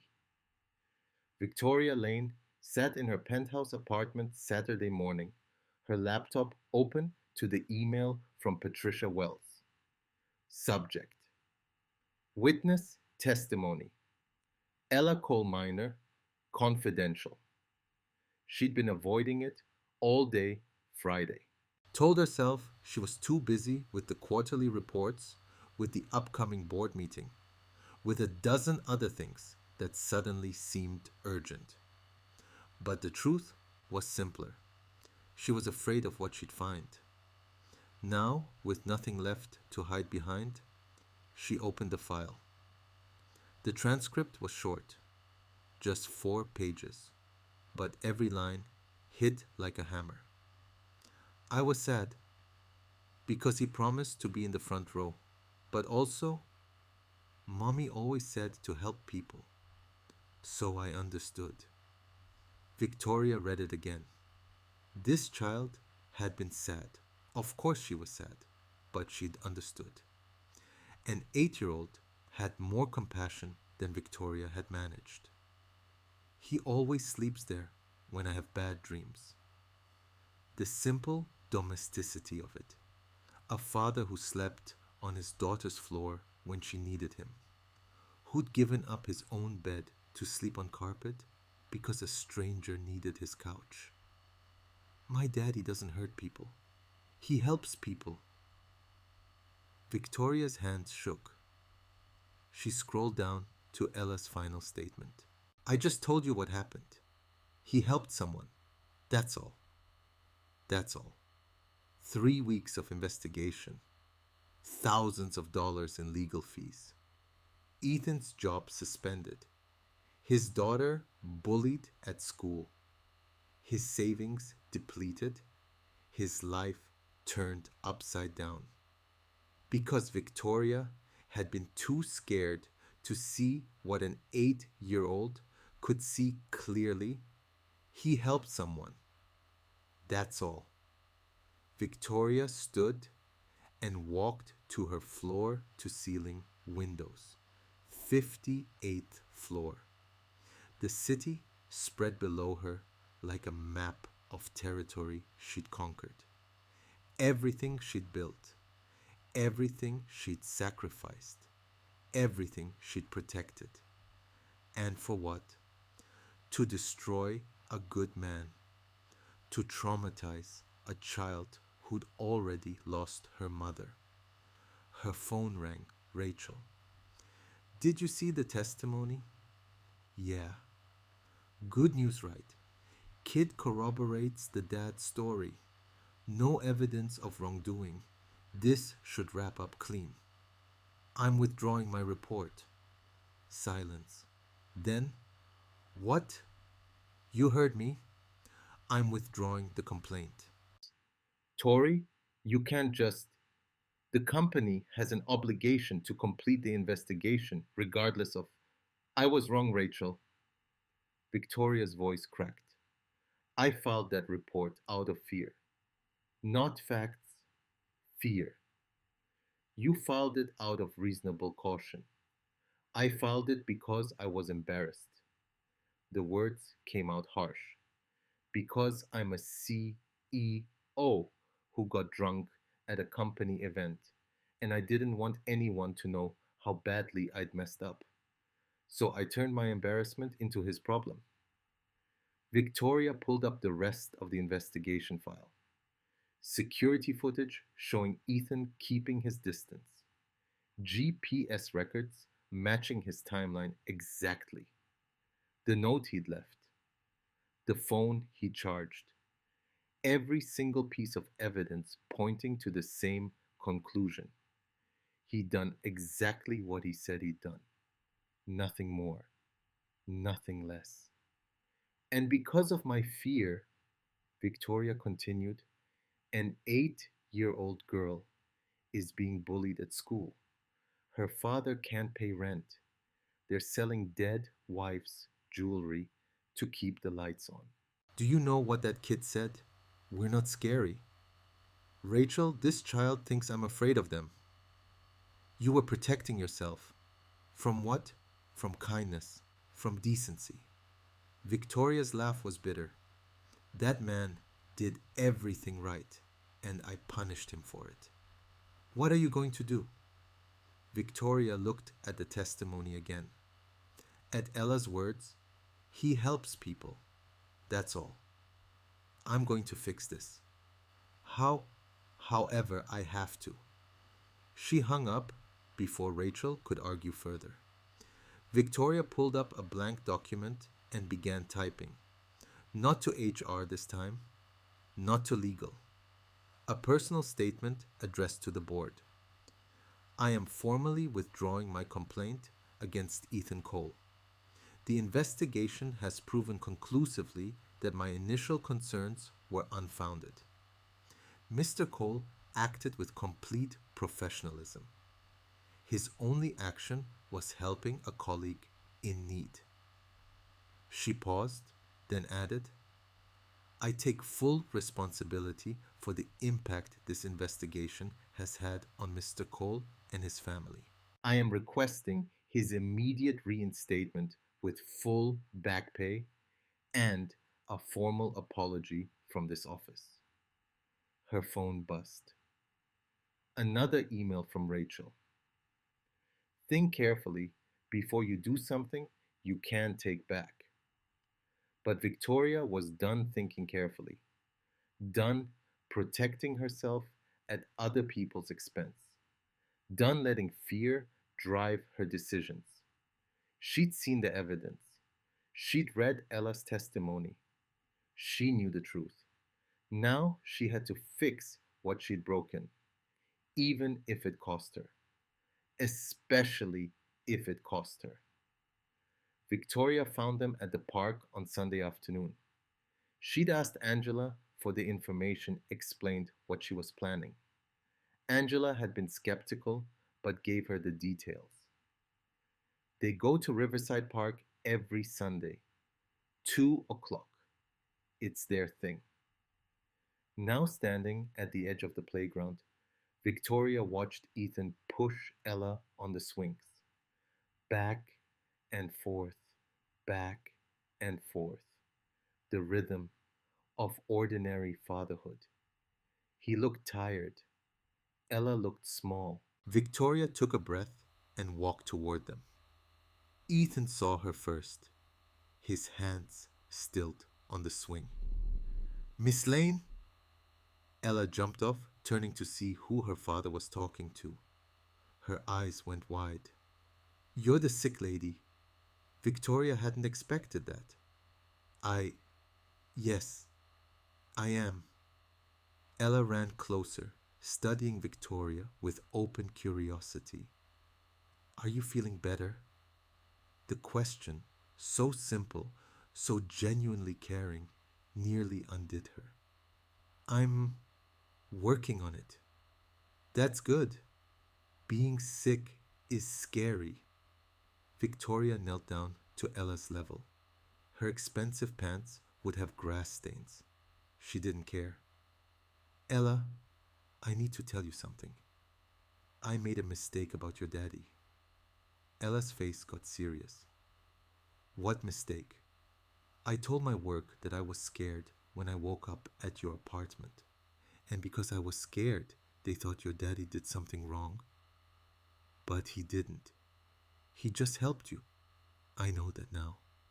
But I should have known it then. The note he left me explained everything. But I was too scared to believe it. Ella tilted her head. Why were you scared? We're not scary. There it was again. That devastating observation. We're not scary. You're absolutely right, Victoria said. You're not scary at all. I was scared of myself, of what I couldn't remember. And I took that fear and made it your daddy's problem. That was wrong. Ella crossed her arms. That wasn't nice. No, it wasn't. It was very not nice. My daddy says when you make mistakes, you're supposed to say sorry. Victoria looked up at Ethan, who was standing a few feet back, letting this conversation happen. His face was unreadable. I'm sorry, Ella. I'm so, so sorry.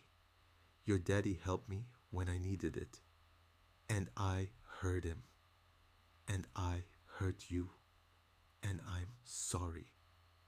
Ella considered this with the seriousness only children can muster. Are you going to fix it? I'm going to try. Good.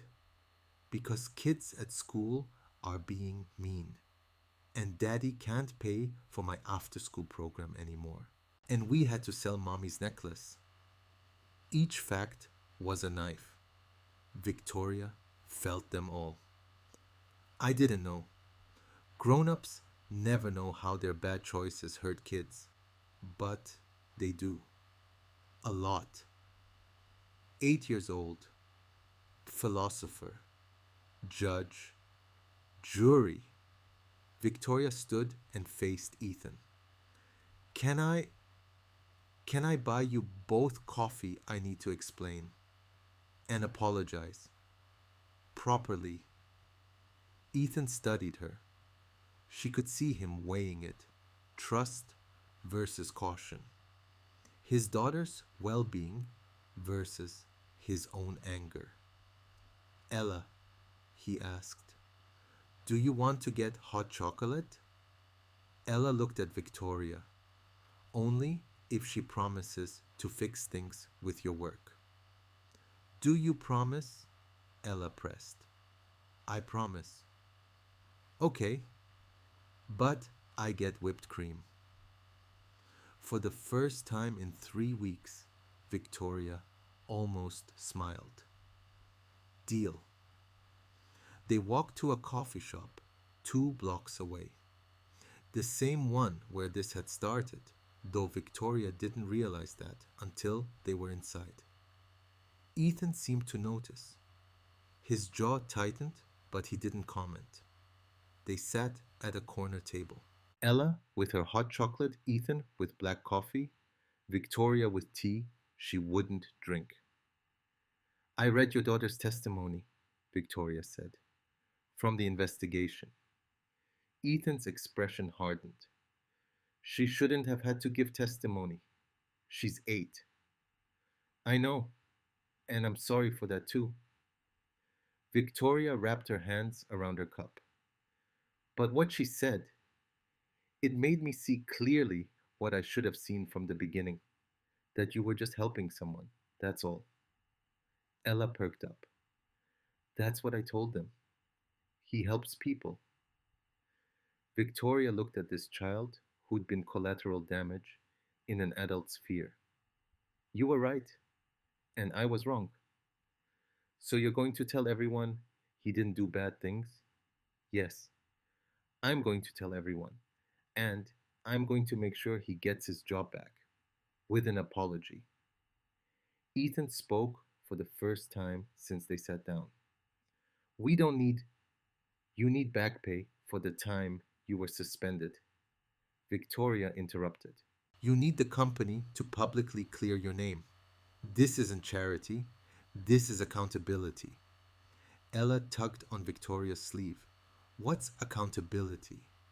It means when you hurt someone, you don't just say sorry. You fix what you broke. Ella nodded, satisfied. I like accountability. They sat in silence for a moment. Ella focused on her hot chocolate getting whipped cream on her nose. Ethan watched his daughter with an expression Victoria was beginning to understand, fierce love mixed with bone deep exhaustion. Your daughter asked me why I was scared, Victoria said quietly. She said you weren't scary. And she's right. You're not. Your whole apartment was proof of that. The children's drawings, the photos, the note you left, everything showed exactly who you are. But you filed the report anyway, Ethan said. No accusation in his voice, just fact. I did. Because I was more concerned with protecting my career than seeing the truth. And I'm sorry for that. Sorrier than I can express. Sorry doesn't pay my rent, Ethan said. Sorry doesn't give Ella her friends back. Sorry doesn't undo 3 weeks of her being bullied because of something I didn't do. Victoria flinched. You're right. It doesn't. That's why I'm not just apologizing. I'm fixing it. Tomorrow morning, I'm meeting with the board. I'm withdrawing my complaint formally and requesting your immediate reinstatement. Ethan's eyes narrowed. Why now? What changed? I read your daughter's testimony. I saw the evidence. I realized I'd almost destroyed a good man's life because I was too scared to admit I'd made a mistake. Most people don't admit their mistakes when it costs them something. Then I guess I'm not most people. Victoria pulled out her phone and showed him the draft statement she'd written. This goes to the board tomorrow. Full retraction, full apology, request for your reinstatement with back pay. Ethan read it slowly. When he looked up, his eyes were wet. This could damage your reputation. My reputation can survive honesty. Your daughter's childhood can't survive injustice. Ella had finished her hot chocolate and was watching them with interest. Are you and Daddy friends now? The question caught both adults off guard. I don't know, Victoria said honestly. I hurt your daddy pretty badly. He might not want to be friends. Ella looked at her father. Daddy, are you going to forgive her? Ethan took a breath. I'm going to try, baby. Good. Mommy always said forgiveness is important. Your mommy sounds like she was very wise, Victoria said. She was. Ella's face got sad. I miss her. I bet you do. They finished their drinks. Outside, before they parted ways, Ella hugged Victoria's legs. The gesture was so unexpected, so innocent, that Victoria froze. Thank you for saying sorry, Ella said, and for promising to fix it. Victoria knelt down one more time. You're welcome. And I meant what I said. I'm going to make this right. I know. Grown-ups should keep their promises. Right, Daddy? Ethan's smile was sad. Right, baby. They said goodbye. Victoria watched them walk to their car, Ella's hand in her father's. Both of them smaller somehow than they should be, diminished by what she'd done. But maybe not broken beyond repair. Tomorrow, she'd meet with the board. Tomorrow, she'd fix what she'd broken. Tonight, she'd sleep knowing she'd finally done what Ella had asked. Accountability. Not just sorry, but fixed. Monday morning, Victoria called an emergency board meeting. The conference room filled slowly. Board members looking annoyed at the 7 a.m. start time. Coffee in hand, phones are the usual Monday morning energy of people who'd rather be anywhere else. Victoria stood at the head of the table and waited for silence. I'm here to formally withdraw my complaint against Ethan Cole and to request his immediate reinstatement with full back pay. The murmurs started immediately. Victoria raised her hand. Let me be clear about something. The investigation proved conclusively that Mr. Cole did nothing wrong. Nothing. He helped a colleague who was unable to get home safely. He maintained appropriate boundaries. He documented everything. And in return, I filed a report that nearly destroyed his life. Board member Harrison leaned forward. Miss Lane, the company has protocols. I'm aware of the protocols. I'm also aware that sometimes protocols become shields for cowardice. We suspended a good employee for 3 weeks based on my fear, not facts. Patricia Wells, the legal counsel, spoke up. The evidence does support Mr. Cole's account. Security footage, GPS records, witness testimony from his daughter. It all corroborates his version of events. His 8-year-old daughter had to testify, Victoria said. Do you understand that we put a child in a room and questioned her about her father's actions because I couldn't admit I'd made a mistake? The room was silent. Mr. Cole has a daughter who was bullied at school because of our investigation. He had to sell his dead wife's jewelry to pay bills. His daughter asked him if he was going to jail. Victoria's voice cracked. This is what our protocols did to an innocent man and his child. Harrison shifted uncomfortably. What exactly are you proposing? Full reinstatement. Back pay for the 3 weeks he was suspended. A formal public apology from this office. And new protocols that require actual evidence before we suspend people. That could open us to liability. Liability for what?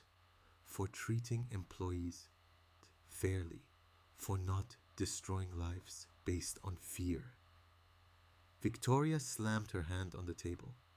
We're already liable.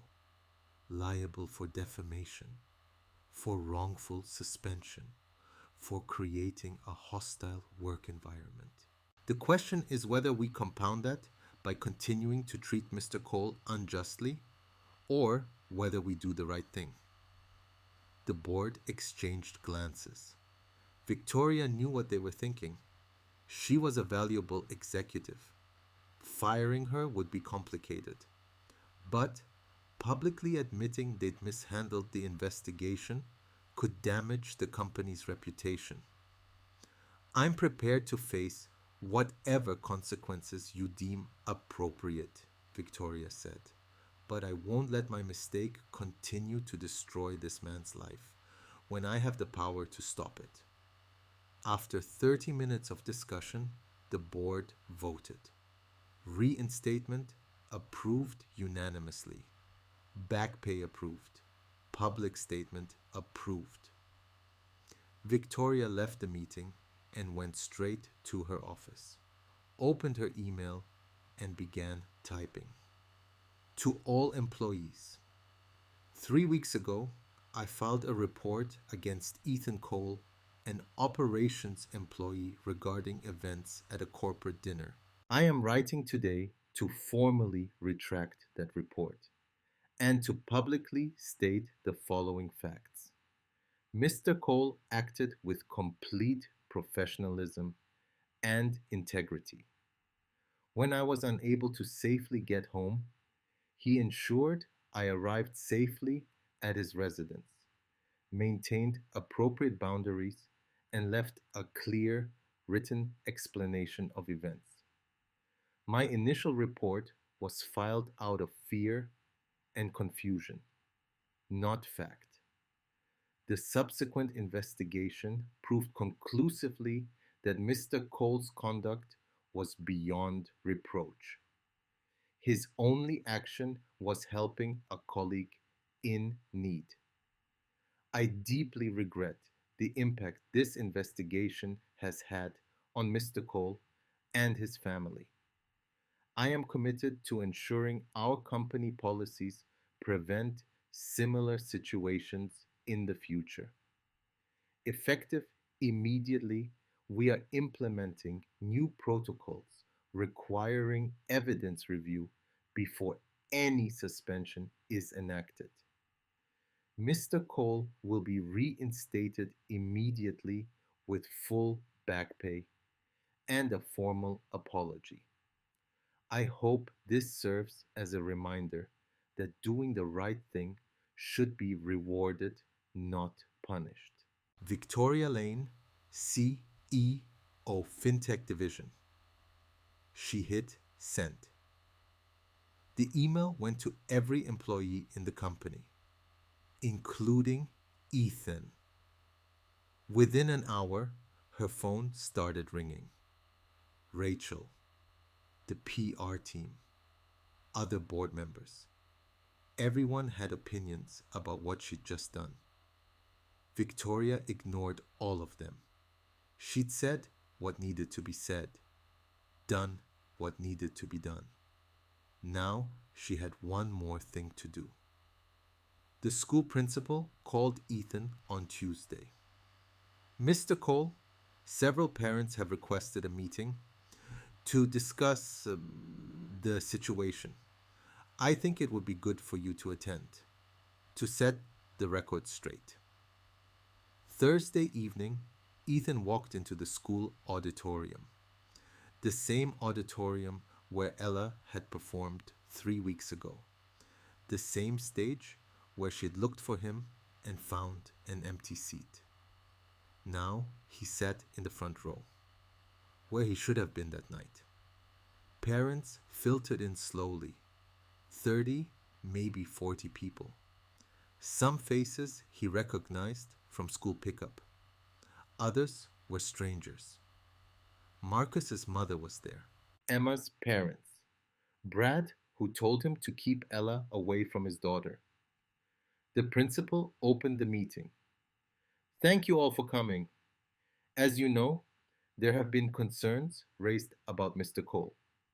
He's here tonight to address those concerns. Ethan stood, walked to the front, faced the room full of suspicious eyes. I know what you've heard, he said. I know what people have been saying. So let me tell you what actually happened. He told them about the corporate dinner, about Victoria being unable to get home safely, about the choice he'd made to help rather than walk away, about the note he left, the distance he maintained the daughter who witnessed everything. That choice cost me my front row seat at my daughter's talent show, he said. It cost me 3 weeks of pay. It cost me my reputation. And it cost Ella her friends. He paused. But I'd make the same choice again. Because my wife taught us that when someone needs help, you help. Even when it's hard. Especially when it's hard. Mrs. Henderson stood up. The investigation cleared Mr. Cole completely. The company issued a formal apology. Murmurs through the crowd. I don't expect you to just take my word for it, Ethan said. So I brought someone who can explain better than I can. He nodded toward the back door. Victoria Lane entered. The gasps were immediate. Several parents recognized her from business news. A CEO walking into a PTA meeting. Victoria walked to the front with the same confidence she brought to boardrooms. But her voice, when she spoke, was different, softer, more human. My name is Victoria Lane. I'm the CEO Mr. Cole helped that night, and I'm the person who filed the complaint that started this. The room went completely silent. I filed that complaint because I was scared and confused. I woke up in a place I didn't recognize, and I reacted with fear. Mr. Cole did nothing wrong. Nothing. He left me a note explaining everything. He maintained complete professionalism. He went above and beyond to ensure my safety. She looked directly at the parents. In return, I nearly destroyed his life, and I traumatized his daughter in the process. Victoria turned to face Ethan. I owe you an apology that no words can adequately express. But I owe it to Ella more, because she's the one who's been bullied. She's the one who's had to be brave while adults made terrible decisions. She looked back at the parents. If you're teaching your children to avoid the Cole family, you're teaching them the wrong lesson. The right lesson is this: when someone needs help, you help them. Even when it's scary, even when it's inconvenient, even when it costs you something. That's what Mr. Cole taught his daughter, and that's what she's been trying to teach your children. Victoria's voice strengthened. Ella Cole is 8 years old. She's been bullied for weeks because of my mistake. She's watched her father struggle financially because of my fear. She's had to be braver than most adults I know. So here's what I'm asking. Give her back her friends. Give her back her normal childhood. Give her back the community she deserves. And maybe, just maybe, teach your own children to be half as brave and kind as she is. Victoria sat down. The room was still silent. Then Angela stood up. I've known Ethan for 3 years. I've watched him raise Ella alone, be both parents, work impossible hours to give her a good life. If we're judging him on one night, we're ignoring 3 years of proof. And that's not fair. Mrs. Henderson stood next. Ella is one of my best students. Kind, thoughtful, brave. She gets that from her father. One by one, people started standing. A parent Ethan didn't know. I owe Mr. Cole an apology. Emma's mother, tears in her eyes. I told Emma not to play with Ella. I was wrong. I'm sorry. Another parent. We should be grateful there are families like the Coles teaching our kids what real character looks like. Marcus's mother was the last to stand. I I started those rumors. I heard something and I spread it without checking if it was true. I'm sorry. To both of you. Ethan looked at Ella, who'd been sitting quietly in the third row. She met his eyes.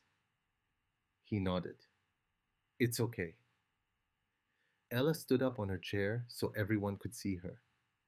You can all be friends with me again. If you want, I forgive you. 8 years old, standing on a chair, forgiving an entire community. Several parents were crying now. After the meeting, kids rushed to Ella. Can I sit with you at lunch tomorrow? Want to play at recess? I'm sorry, Ella. I'm sorry I was mean. Ella handled it with grace, accepting apologies, making plans, acting like the social pariah status had never happened. Victoria approached Ethan. She's remarkable. She is. She gets it from you. She gets it from her mother. They stood in awkward silence for a moment. Then Victoria said, "For what it's worth, Sarah would be proud of both of you." Ethan's throat tightened. "Thank you for coming tonight, for saying what you said. It's the least I could do."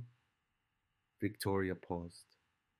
"I'd like to see you both again, outside of all this, if that would be okay." Before Ethan could answer, Ella ran over.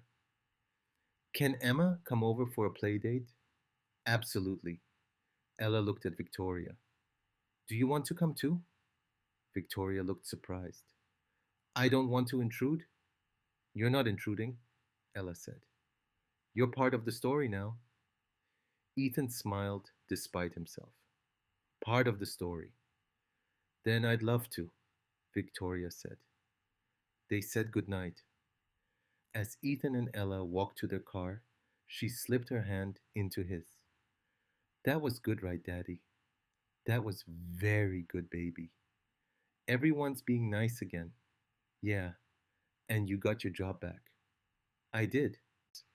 And the sick lady isn't sick anymore. I don't think she was that kind of sick sweetheart.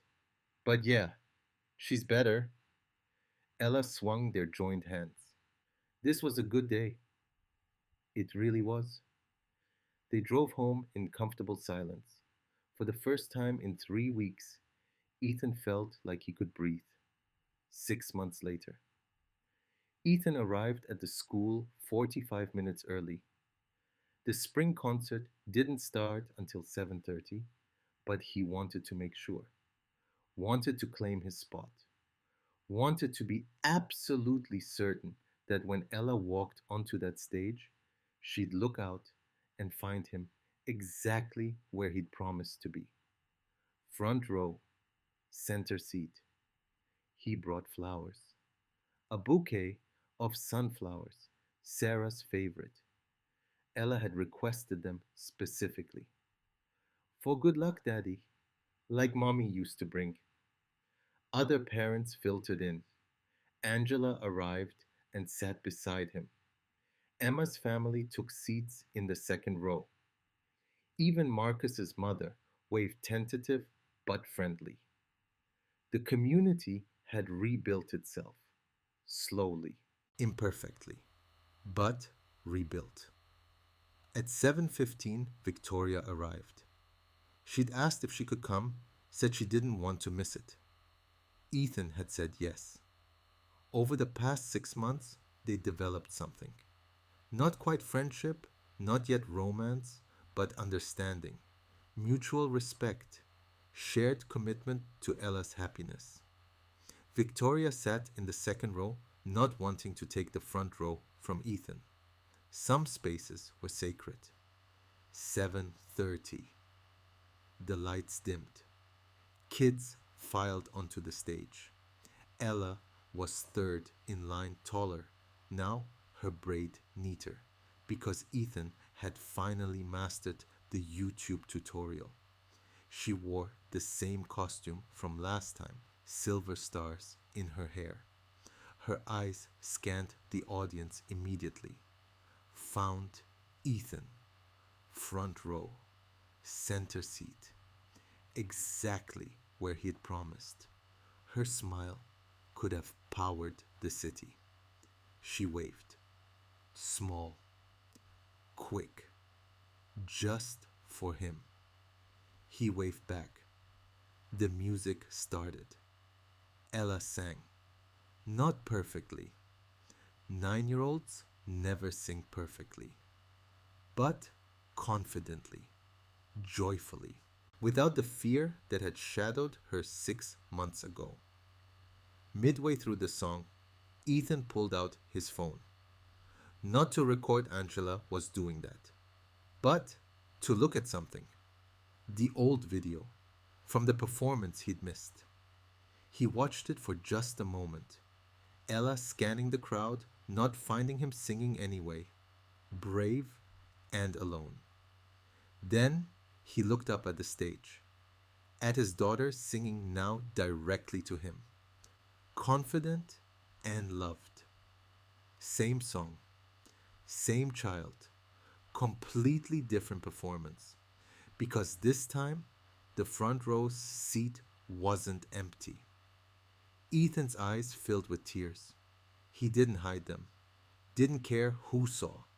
These were good tears, earned tears. The song ended. Thunderous applause.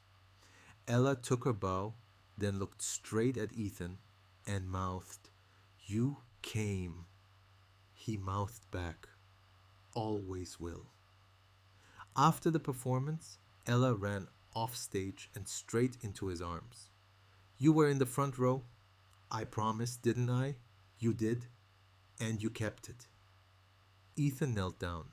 "I will always keep my front row promises from now on. Always." She hugged him tight. "I know, Daddy." Victoria approached with a smile. "You were wonderful, Ella." "Did you see Daddy was in the front row?" "I saw, right where he belongs."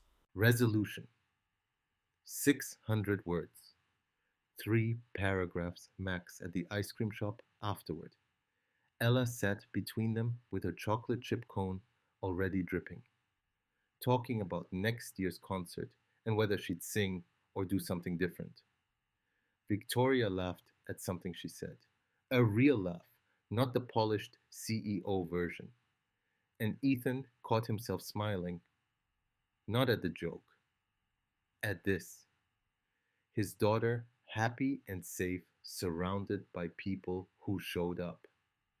6 months ago, they'd eaten ice cream alone, both pretending everything was fine while their world crumbled. Tonight, Ella's only worry was whether to get sprinkles next time. That was healing. Not perfect, but real. Walking to the car, Ella grabbed both their hands without thinking the way kids do when they feel safe. She swung between them, humming her performance song, already planning next year. "You'll both be there, right? Front row." Ethan and Victoria exchanged a look over her head. Not love, not yet, but maybe the beginning of it. The kind built on truth instead of fear, on showing up instead of running away. "Front row," Ethan promised. "Always." That night, after Ella was asleep, Ethan stood in her doorway, watching her breathe. The elephant pajamas were finally too small. She'd need new ones soon. The braids he'd done that morning were still mostly intact. He was getting better at a lot of things. His phone buzzed Victoria. "Thank you for tonight. See you Friday." Pizza Friday had become tradition, small things becoming steady things. He looked at his daughter one more time. Front row dad, single father, survivor. For the first time in a long time, he believed they were going to be okay. Not because the world was fair, but because they had each other. And sometimes that was enough. The end.